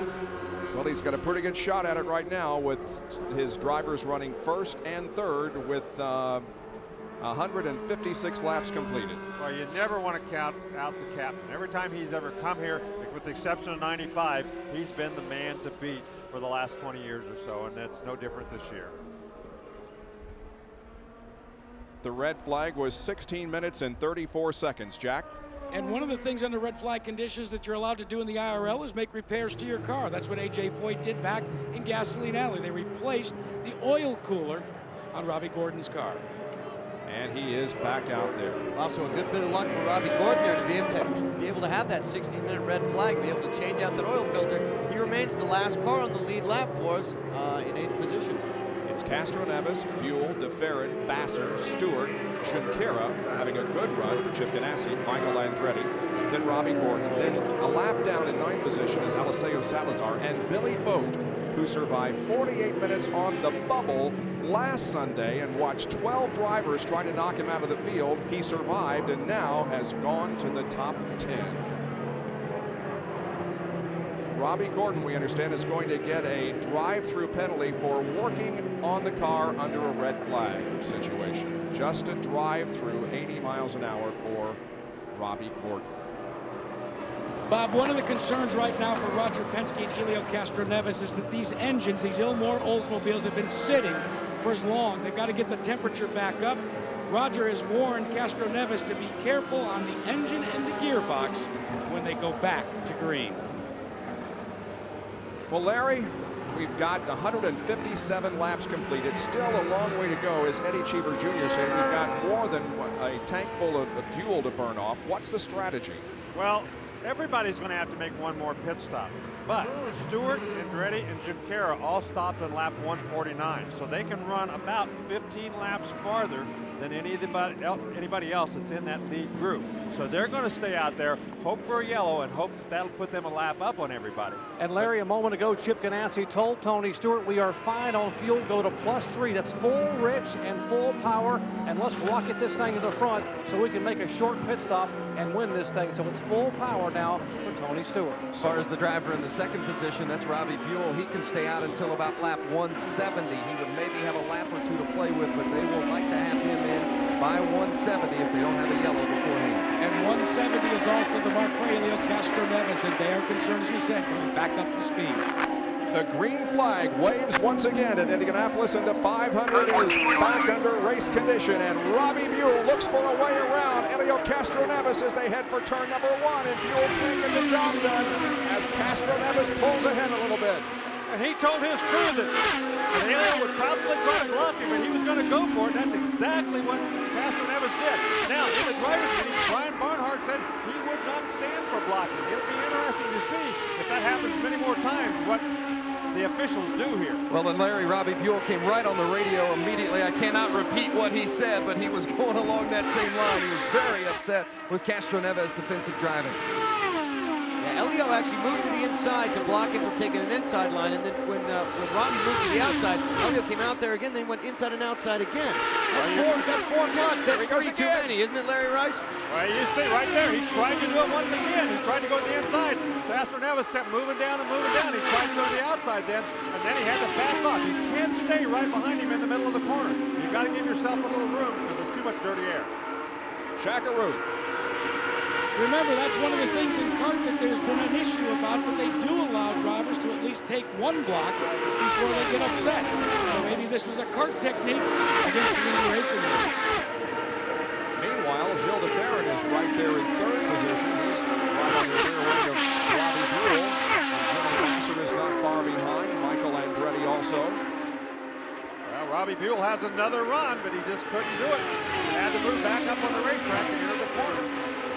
Does that, that's when de Ferran closes on him.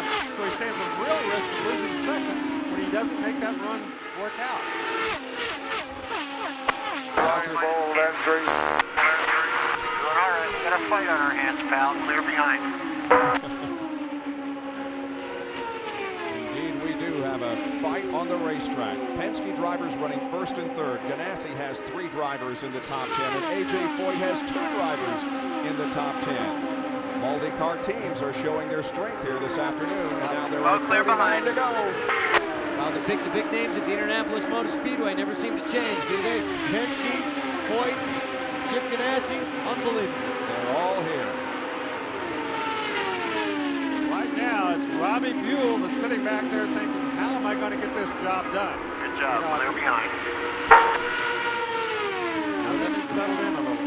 Remember, Robbie Buell was leading the point standings in the IRL. At this time last year, he had won the race in Orlando and had some other good finishes that put him in the points lead.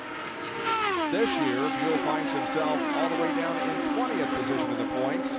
But boy, performance here in Indianapolis would strengthen this team tremendously. It's the Team Purex Dryer and Reinbold G-Force that Robbie Buell drives. They picked up an associate sponsorship from Co Soap earlier this week.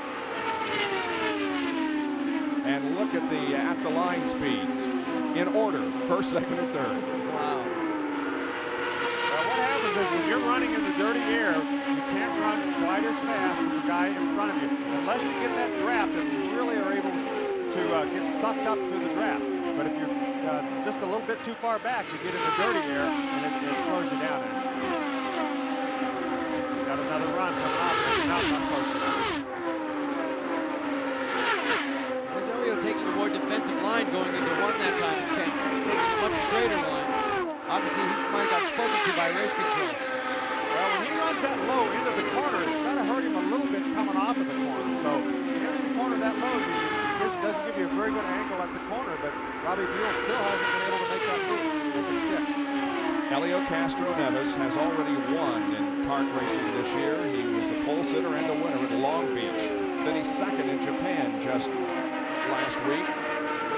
Had an 11th place finish in Nazareth and an 8th at Mexico. So Castro-Neves is having a good season in kart, and he's having a terrific race at Indianapolis. And let's not forget, these guys all must make one additional pit stop. You cover a football field in 0.8 of a second. So if you can shave 1 second off on your pit stop, that can be the difference between first and fourth in this race.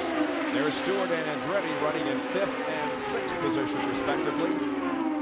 Stewart is complaining of a push. He's been told to use the sway bar to try to correct that. So we'll see if he picks up any speed at all. Right now, Michael Andretti catching him. Stewart and Andretti both running about 11 seconds behind the leader of the race, Castro-Neves.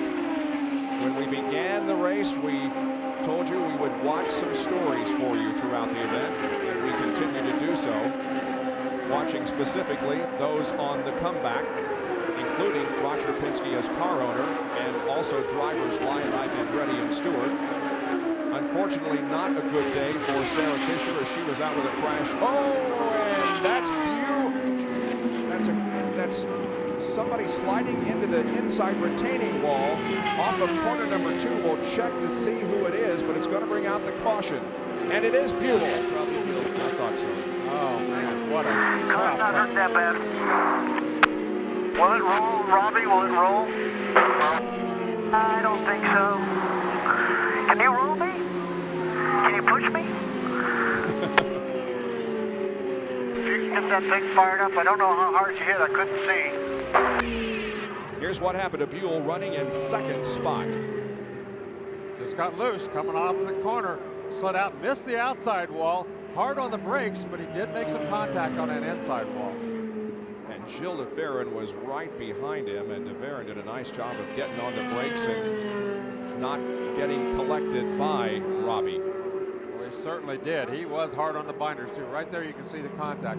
Wasn't hard contact, but these suspension pieces are pretty fragile. It doesn't take a lot of contact to do a lot of damage in these cars. Down to Vince Welch.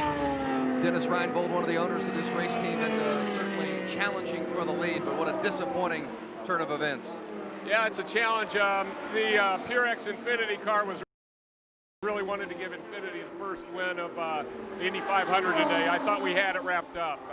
Or not wrapped up, but I thought we had a heck of a shot. So it kind of breaks our heart to see that happen, to say the least. Dennis Reinbold. So Robbie Buell will not win the Indianapolis 500, and that puts the Penske cars 1st and 2nd. Well, it looks like some of the teams are setting up for pit stops. This will be interesting because when they come in, they'll still have 34 laps. That's really on the edge. Whoa, so fuel mileage, if they pit now and there's no more yellows, fuel mileage is going to be the utmost importance and probably will win this race. And Larry, let's not forget that for the leader, Elio Castro-Neves, they wanted to go to 170. If they pit before then, it is going to be dicey. Remember that they run an Ilmor engine. Those engines were taking all of the information from Carb Day and redone to try and increase their fuel mileage for situations just like this. And Jack, no problem at all for fuel consumption up here in Tony Stewart's pit. They can pit now and make it without a problem whatsoever there. But the problem you heard a moment ago Larry Rice talk about is Stewart has a push in the car. He did manipulate the weight jackers, as Larry Rice mentioned, but Tony said it didn't help. So they're going to make an adjustment here in stagger. They're going to increase the stagger here when he makes his pit stop in a lap or so when the pits open up, which should be his final stop. Maybe that will rectify the push, and Tony can make a charge for the lead. Well, the pits were closed that time by. They will be open next time by. And so that will be a pit stop on lap 168. And looking up and down the pit lane, Bob, it looks like most of the teams, if not all the teams in contention, have got their tires out and their guys are getting ready for their drivers to pull in so they can make a run to the finish. This was a huge break for Robbie Gordon because he was within a couple of car lengths of being lapped by Castro-Neves when the caution came out, but now he's back at the tail of the field. We're going to see about the fuel mileage. The two cars in the lead are Ilmor engines, the Penske cars. The next two engines are built by Comtech. Andretti's engine is built by Speedway. So 3 different engine manufacturers or builders in that top 5. And fuel is going to be very, very important here near the end. All right, we'll see what happens during these pit stops here in just a moment as the field moves through turn number 3.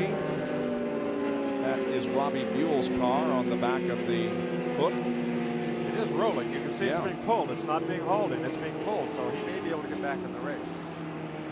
The Bravada pace car, or pace SUV, actually. First time in history that such a vehicle has paced the Indy 500. The pace itself, we love to call it. Yes. Here we go. They head for pit road. There's first, second, and third. Castroneves, DeFerrin, and Vassar, and where they will be stopping.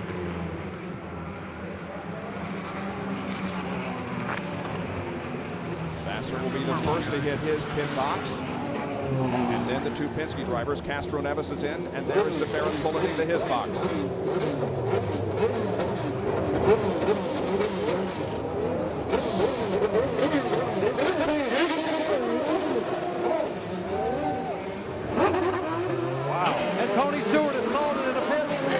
Gets it refired and now gets it away, but it stalled, cost him an extra 3 or 4 seconds. And also Jimmy Vassar stalled on his exit and loses several positions. And it was a battle once again as to who would be first out among the Penske drivers. And Castroneves once again pulled out into that fast lane. There was nobody coming that time. It'll be interesting to see if they penalize him again, because he did pull out into the fast lane. Not only did he pull out in the fast lane, Larry Rice, it looked to me like he actually had contact with the wall with his right rear tire. It'll be interesting to see if he's done any damage to that car. Stay with us for more action. The 85th running of the Indianapolis 500. 168 laps completed. Almost ready for a restart here in Indianapolis. Let's show you once again the race off pit road. Watch the bottom of your screen for the Penske cars. Yeah, if you look right here, you'll see where Helio Castroneves almost hits the wall. Right down here. There he is. He almost hits it, but doesn't quite. Gets real squirrely. From the other camera angle, it looked to me like he hit the wall, but my good friend Larry Rice was correct. No contact. But he did move out in that outside lane, Larry. Yes, and you know, he almost has to do that to miss his teammate, but it's not really what they're supposed to do. He has been told by Tim Cindric, the head of that operation, that he has to keep a straight line. Race control has told him that he has to keep a straight line. He can't block it. But in his defense, it's difficult to stay in that same line when you've got somebody pulling out right ahead of you, especially if it's your teammate. Oh, absolutely. This is crunch time. This is Indianapolis 500. That's you right. want to win this, baby. Let me tell you, you're going to take chances here you don't take every week. You know, guys, when we came out of that pit stop, look who's in third place, Michael Andretti. Yep. And you know, guys, when you talk about taking chances, Michael Andretti's going to be taking one because he needs better than 2.3 miles per gallon to get to the end of the Indianapolis 500. Jack? Well, Vince, Tim Cindric, as Larry Rice alluded to, has been talking to Helio Castroneves and repeating over and over just a couple of words. Remember, lead, don't block. Lead, don't block. More than 3 times for the normal mind. We'll have to wait and see what the rookie Brazilian does. We are ready to go green at Indianapolis.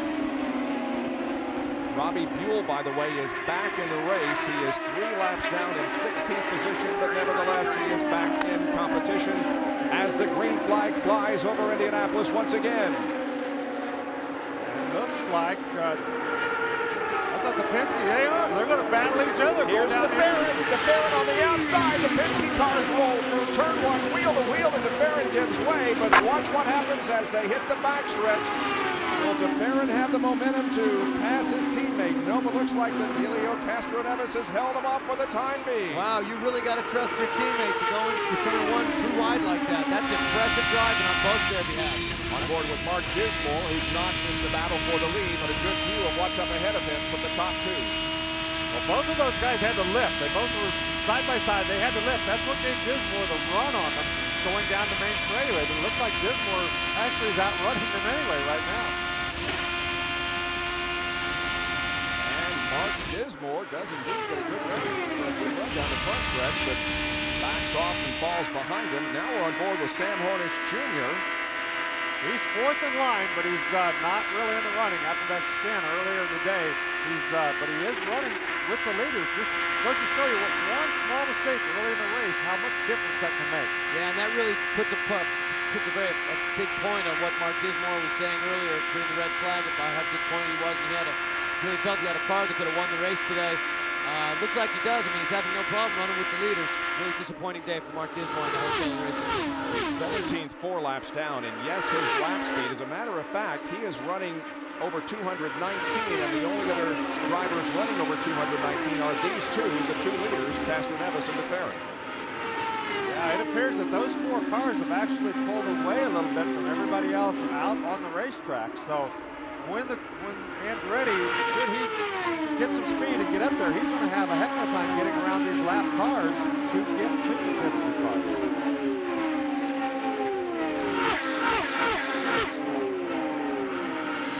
Michael Andretti is running in 3rd position, about 3¼ seconds behind. It's going to be interesting. They do have to get about 2.4 miles per gallon. So these guys at some point are going to have to turn their fuel down and slow up a little bit in order to get that kind of gas mileage. I don't think they can stay on the full fuel and get good enough gas mileage to finish this race. Well, Larry, let's update you on Team Penske. Both drivers have been told that they have plenty of fuel.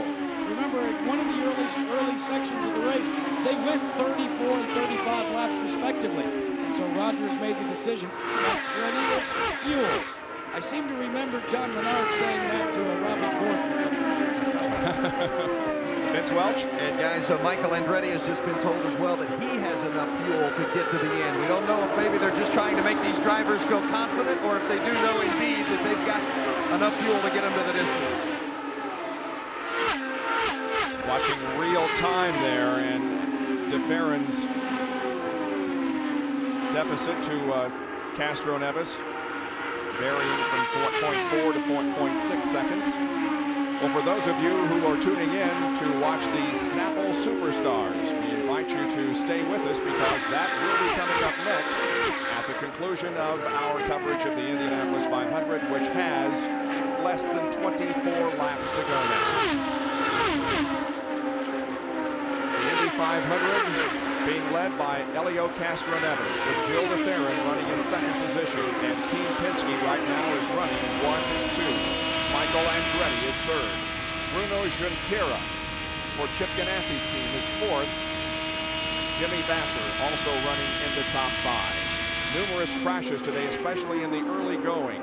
They eliminated the pole sitter Scott Sharp, also Sarah Fisher. We had a rain delay a little bit, but now we are free to the checkered flag, hopefully, because the sun is shining once again on the Indianapolis Motor Speedway. Jimmy Vasser, we're taking a look at right there. He's in 4th place, trying to chase down Michael Andretti. Right now, he's not having much luck. He's not running quite as fast as Michael up there in front of him. His teammate, the rookie Junqueira, who was a couple seconds behind him there in the identical car. Vasser is 13 seconds behind the leader. Jerry? Guys, here in the Tony Stewart pit, the concern is not fuel, but time, because they know they have plenty of fuel, but right now Tony's fighting a little bit of a loose condition and losing some ground on the racetrack. He's also losing a battle with the clock. If this checkered flag falls, according to what we're doing right now, he will have approximately 5.5 minutes from the wave of the checkered flag to be on a helicopter to head to Charlotte, or else he will miss the start of the 600 miles. He is cutting it very, very thin. More of the 85th running of the Indianapolis 500 after a word from our ABC stations.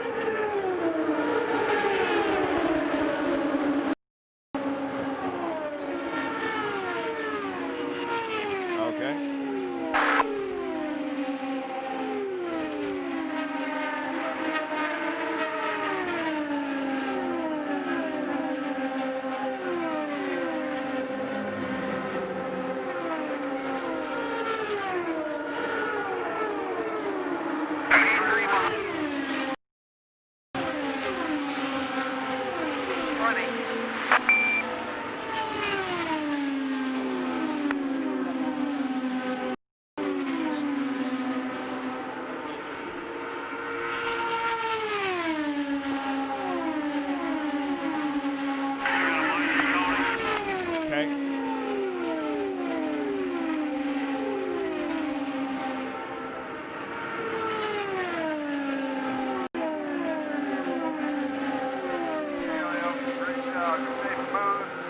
fuel when you can. Great job. 222 is the number.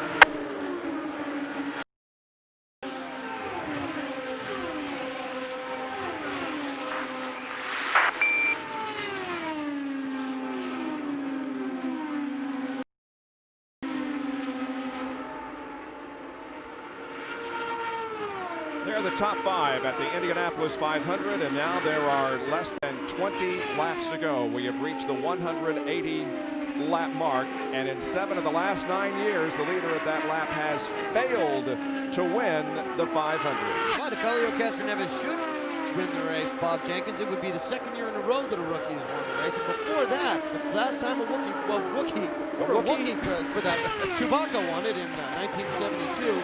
No, the last time a rookie won before that was 1966 when it was Graham Hill.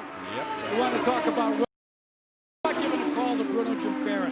In the first week of qualifying, he had to sit on the sidelines as he watched Tony Stewart and Jimmy Vasser replace he and Nicholas Manasseh. Now, all of a sudden, Junqueira finds himself in 5th position in the greatest race in the world. He has run a very, very steady race this afternoon. Bruno Junqueira has. He is in 5th position. They're giving you some comparisons here in the last few laps. He fell from 0.8 seconds behind on lap 176 to now more than 1 3/4 seconds behind. Yeah, so Castroneves obviously feeling very comfortable and very good out there. They told him just a few minutes ago on the radio, though, to save fuel when you can. So maybe they're not quite as sure as we thought maybe they were. Castroneves had 3 wins in the kart series last year at Detroit, Mid-Ohio, and Laguna Seca, and also 3 poles. Finished 7th in the point standings in the Kart FedEx Championship Series. Let's check his speed down the front straightaway, and it is 217 down the stretch. And that's pretty much what he's been running down there all day long. So I think that he's probably has not turned the fuel down. He's probably running still with the same fuel he has all day. And that's going to be interesting. They just told Gilles de Ferran that he needs to get 2.4 miles to the gallon in order to finish this race. So that's pretty good fuel mileage.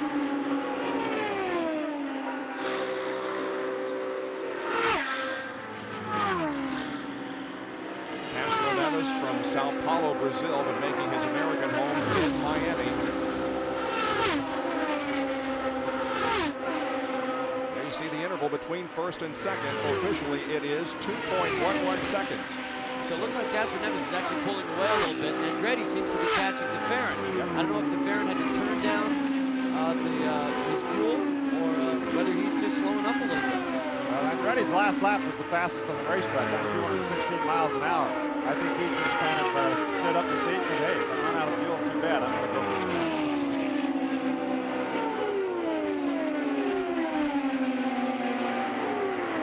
He's coming up. Castroneves is now on Buddy Lazier, who has not had a good day. He's 20th. Great shot from the infield here at Indy, up high. Yeah, so when he lost that cylinder early in the day, it pretty much put him out of the running.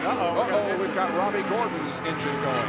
But notice how he pulled quickly off the racetrack and into the warm-up lane to avoid spreading any more oil or whatever that might be coming from the car in the groove. Yeah, that's the sign of a true professional right there. Robbie Gordon is having a really good day today. I'm sure he's very disappointed, but he wanted to keep the racetrack clean for his fellow racers. But now the question is, will they throw a caution? Will Gordon be able to make it all the way around the racetrack? That was over in turn number 2. If not, it's going to bring out a caution, and all the pit strategy and the mileage is going to go down the tubes. But right now, the IRL officials are saying keep it green as... There's Michael Andretti going around Salazar. Now he's just got to get past Dismore and go get a chase on those Penske cars.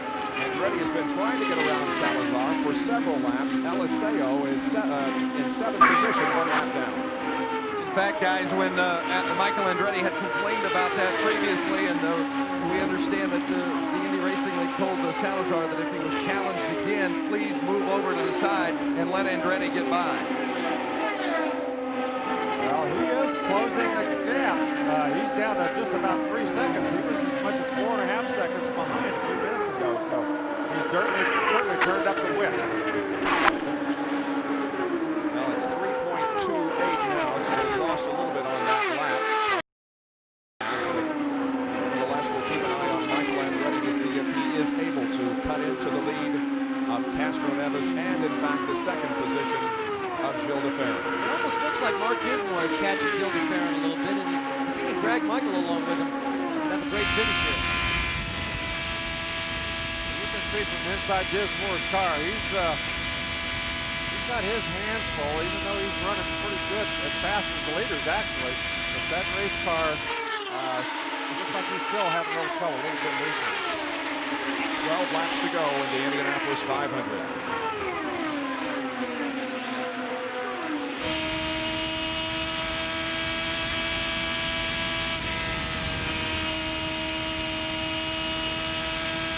There, he's having to climb out of the throttle a little bit. Obviously not running flat out like they were earlier in the month during qualifications. Mark Dismore led 29 laps earlier in the afternoon. Was in front 2 different times. Greg Ray has led the most 40, but next time around, Helio Castro Neves will move into the most laps led category. Castro Neves has now been out front for 41 circuits. Well, Andretti, all of a sudden, he got up to about 2.5 seconds behind. He's just kind of been holding his own the last 2 or 3 laps. And that's not good news for his team, because if they're going to make this work, they've got to get up there and challenge. And that was Helio Castro Neves going around Robbie Buell. Yep. He's lucky Robbie Buell didn't try into the blocking on him than he did on Robbie earlier. Buell running 14th. He is 3 laps down because of the spin that he had a few laps ago. There's the completion of lap number 190. 10 laps to go. Now we showed you the fact regarding the 180 lap mark. Here is the 190 lap mark. 4 of the last 6. The leader has not driven to victory lane if he was leading on the 190th lap. Guys, and Michael's come right up on the back of Mark Dismore now. Looks like Gilles de Ferran and Mark Dismore got held up behind Robbie Buell a little bit, trying to go around him. And Michael's closed up the gap. Robbie Buell's going to move over and let him go by. Let's see now. Andretti, he'll get by Buell and go down the straightaway. Let's see though if Dismore pulls over. Harnish is going to get up there and fight with him now. Harnish is way back in the standings, so I'm sure Michael Andretti won't like that very much. Harnish is 14th, but he has had a fast race car since experiencing that spin very early on in the competition. His last lap was 213 miles an hour as compared with Andretti's 201, so it is a very fast race car. And Castro Neves just continues to lap slower traffic. Here comes de Ferran now at the north end of the racetrack, and de Ferran, it appears to me, is closing that gap. We'll check it officially. It was 1.4 seconds last time, and as they cross the stripe, we'll check it this time. It is 1.03 seconds, and there are 8 laps to go. Guys, one of the questions all day long has been fuel and the fuel mileage, but there are no concerns for either Helio Castro Neves or Gilles de Ferran as they run 1-2. No problems for either 2 of these drivers to get to victory lane.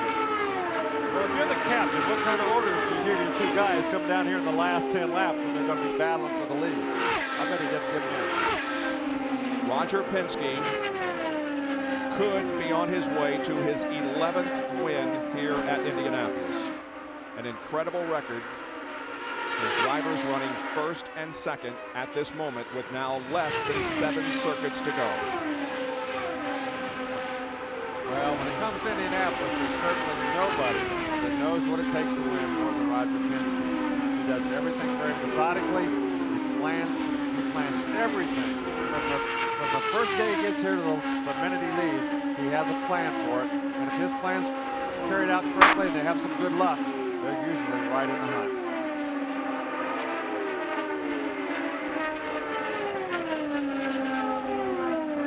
Helio Castro Neves looks like he can just run away from Gilles de Ferran whenever he wants.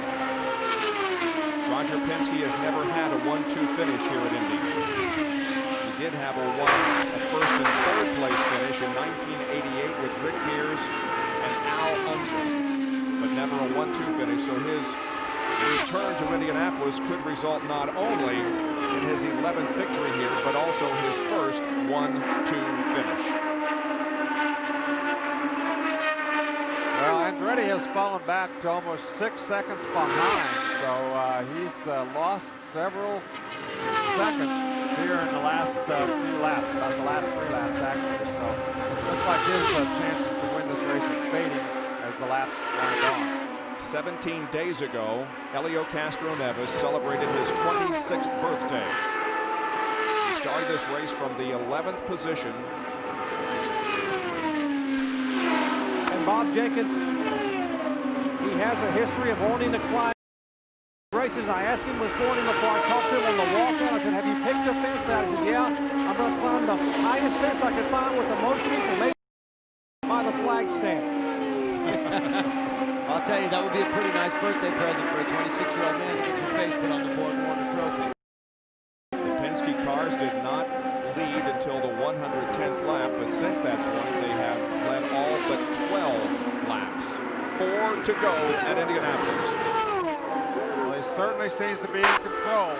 Early in the month, he whitewalled it coming off of twice in 1 week, and everybody has said, geez, I wonder if this kid has any nerves at all. He just gets driving into the fence. But obviously, today, he's shown us he does have a lot of nerve, he does have a lot of abilities. He's really run that race car nice and straight, stayed out of trouble. And Larry, you and I were driving through the garage area in a golf cart one afternoon, and Helio met us going the other direction, and both of us remarked that we have never seen this guy here at the Speedway without a smile on his face. He's an incredibly likable person. He certainly is. Everybody in the garage area, you can't help but like him. The guy that's always smiling and laughing and making jokes, you almost have to like him no matter what. Don't forget, the Snapple Superstars will be coming up at 4 o'clock Eastern Time. That's less than 15 minutes from right now, so stay with us for that. But we've got to finish the Indianapolis 500 first. Now, this is the point in the race where Castroneves is just sitting there thinking, man, we're so close. I hope this baby can hang on for just 2.5 more laps. Larry, exactly what Roger Penske keeps telling Helio over the radio. Remember, stay smooth, stay steady. Next time around, Castroneves will receive the white flag. 1 lap to go. The interval is 1.7 seconds between Castroneves and his Penske teammate Joe LaFerra. Michael Andretti is now 7.7 seconds behind. Jimmy Vasser is 4th and Bruno Junqueira 5th. Then Tony Stewart, Salazar, Dare, Boat, and Giafone. Well, he's coming up on some slower cars. That's Greg Ray right in front of him, and he's going to have to be very careful. He can't slow up too much, though. His teammate's only a 1.5 seconds behind him, so he's going to have to probably make this pass. He can't just follow Greg Ray. There it is, the white flag. 1 more lap to go. 2.5 miles for Helio Castroneves. He'll pass Greg Ray going into turn number 1, and now LaFerra gets hung up behind some slower traffic just momentarily. But Castroneves brings it safely through turn number 2 and on to the backstretch. Well, 671 men and women have competed here in Indianapolis in the 85-year history of the 500. Only 60 have experienced the ultimate thrill of winning here. The date of May 27th, 2001 will forever be etched in the memory of Helio Castroneves. He has realized the ultimate dream. Helio Castroneves has won the Indianapolis 500. And Roger Penske wins his 11th, and the cars finish 1-2, Vince.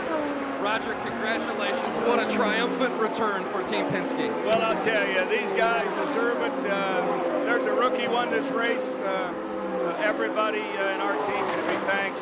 You folks, fans, for giving us a great welcome. We've got a great team, and we came back here. I think we redeemed ourselves from the lousy thing we did in '95. But I'll tell you, it's the best day of my life coming back like this. running 1 and 2. What were you telling your two drivers down the stretch as they were running 1 and 2? Did you let them battle it out, or were you giving them specific instructions? Well, you can see it. Joe was trying to get the lead there on the restart. He knew that'd be the only time he'd make that happen. But, you know, hey, we had to be careful with 20 to go and Reddy and everybody else. It was outstanding. There have been so many triumphs in the career of Roger Penske, but for him today to say that this is the greatest, what a statement, Bob Jenkins. Well, he is the 8th rookie to win the Indianapolis 500. Helio Castroneves has a tradition of jumping on the nearby fences when he wins a race. And he won 3 last year in kart, and he won 1 earlier this year in the kart series. But here in Indianapolis in practice, he was having problems white-walling the wall. See, that's what I did yesterday. 38. There you go. And that's it. Picasso. And by golly, he did it here too. He's up there already. Unbelievable. You think he's pumped up right now? And there's his own teammates. The whole Penske crew's getting up on the fence. I don't think the Indianapolis Motor Speedway's ever seen anything like this, Bob. They indeed haven't. I can never remember a car and driver not pulling immediately into the hallowed victory lane here at Indianapolis, but instead, Castroneves chooses to stop the car at the yard of bricks and climbs the fence as he has after every one of his wins. One for the record books.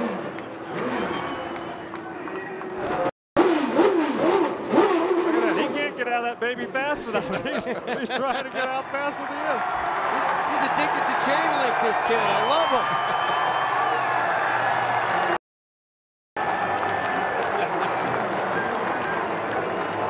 Down to Jackaroo. Well, Helio Castroneves, congratulations. Back in this car to take it to victory lane. I'll go. Here, I'll take your gloves. Whatever it takes, I go. Whatever they say, he says he's going to do. So now he's got to get it into victory lane. They got to take the wheel off. He climbed the fence. Now he's going to have to go through the break-in pit wall and make his way to where they house the Borg-Warner Trophy. Let's go back upstairs. Well, again, I'm not sure that this has ever occurred in Indianapolis, at least not in recent memory, as everyone is very anxious to get to victory lane. But now they fired the car up, and Castroneves will drive it now into victory lane, but he's still got the thumb up and saluting the crowd as they cheer him here on the front stretch in Indianapolis. Boy, that is fantastic. He loves racing fans. He just loves the people who come out to watch him race. This is great to see.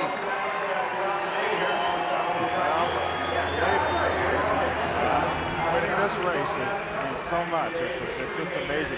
He's really having a great time. Vince is with his teammate who finished second. Gilles de Ferran, the first time you were here, you lasted 1 lap. You went the distance today and almost made it to victory lane. I know. We were trying hard there to beat Helio at the end there. I had a little bit too much push behind him. He's really struggling to get close. I had a chase there on that restart, but didn't quite work out. And then from there, it was tough. I mean, he was going fast, and you know, I think this Penske one too. It's a great day for the whole team. It is indeed. Congratulations, Gilles. Leslie Goodell. Michael Andretti, it's got to be such a great feeling to be back here at this track. Yeah, but a little disappointing. You know, we came up a few short again. Doggone Penske's. Why did I have to come this year, the same year I did? But, you know, what can I say? You know, the whole Motorola Archipelago team did a great job. We hung in there, had a lot of adversity there, but, you know, that's life. At the end there, did you feel like you had a chance to make a run, and was your car slowing down a little bit? Yeah, I went loose. We made a change, and it was my fault. I asked for it, and it went loose, and so that was the way it goes. I bet you can't imagine going away from this place again.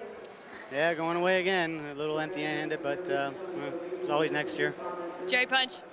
How about a 4-5 sweep, 6 sweep for Team Ganassi and Jimmy Vasser? I know you had some problems, but a pretty good run, equaling your best ever finish here of 4th. Yeah, no, it's always great to come here. I mean, the fan support, and this is a great race and a great place to race. And I came here only with the idea to win. I really thought I was going to win today, and I had a great car. It was quick at the end, but we had a few things that are happening in the pits. It would stall coming into the box, and it takes a long time to get the starter motor on it. And lost 4th gear. I'm not whining though. I mean, I'm happy with 4th place. It's a great team, and I had appreciate Mr. Patrick for allowing me to come and have the opportunity to do this. Jamie Vassar leads the Team Ganassi streak of 4th, 5th, and 6th place finishers. He finishes 4th. Meanwhile, Elio Castroneves is still on the racetrack. Here he comes through turn number 4. He's about to enter pit road and about to wind up where he should have been earlier in victory lane. Here's Vince with Eliseo. Eliseo Salazar, 7th place. I know it's not what you wanted, but considering all the hurdles you've had to clear this month, not a bad showing. Yeah, it's ironic, Vince, but I'm more happy today with 7th place than 3rd last year because we had to fight a lot of stuff during the months. I was sick. I was in bed with fever, 2 days ago. The car, wasn't handling well, but the Harris AJ 4 people worked, and we stayed there, and we got 10 points, of Hornich, in the championship. So it was a very productive day, all in all. The highest finishing driver in the Indy Racing League today, Eliseo Salazar. Castroneves still has not found victory lane. Now he's about to arrive there.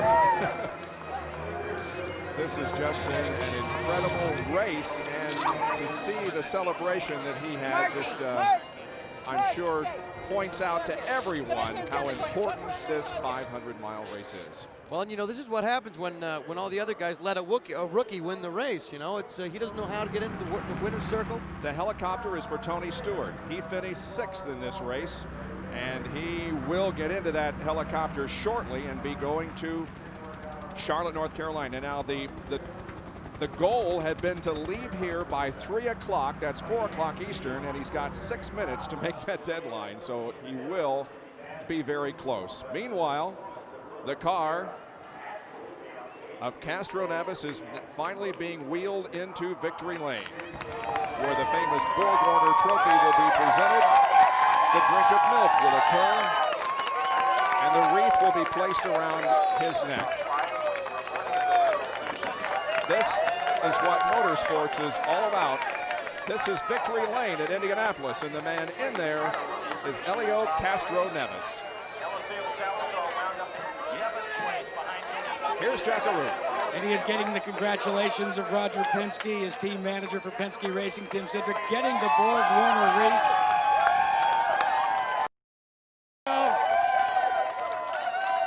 Elio, congratulations. Hey, wait a minute. Roger Penske calling you a man right now. Now, when we talked to you earlier in the month, you said, "I don't want to kiss any more walls. I just want to kiss some girls." Here we go. I'm waiting, girls. I'm the winner now. I tell you, this is a fantastic team effort. I'm really glad. Roger, thank you very much to give me this ride. I tell you, these guys work so hard. Rick, everybody at Cindric, my engineer, Andy Borm, guys. Phrase this name, Andy Borm. He is a fantastic guy, I tell you. He gave me a great car. And I tell you, I'm amazed. I mean, this crowd is unbelievable. And I'm just so happy to win it. Elio, let's go back to the last restart when your teammate tried to make a run on you. Yeah, he was, I knew, I mean, in this situation, I mean, no teammates, everybody's just going to try to go for the winner. And I was just trying to save because without the draft, I had no speed at all, but my car was handling very well as after 20. You got to do this one, Elio. Look at this, guys. I've been dreaming with it. Let's go back up to the tower now.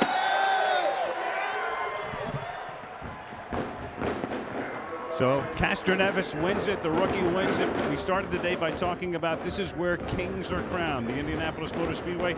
Roger Penske was crowned here a long time ago. No one in the history of this sport has combined engineering and entrepreneurial skills to that extent. He's also been a very measured man and has kept the lines of communication open in the rift between CART and the IRL. But he comes back. He is the king for the 11th time. The procession continues, and he does it with a rookie, and he does it by running 1-2 in the 85th running of the Indianapolis 500. Again, Elio Castroneves from Brazil has won the greatest spectacle in racing.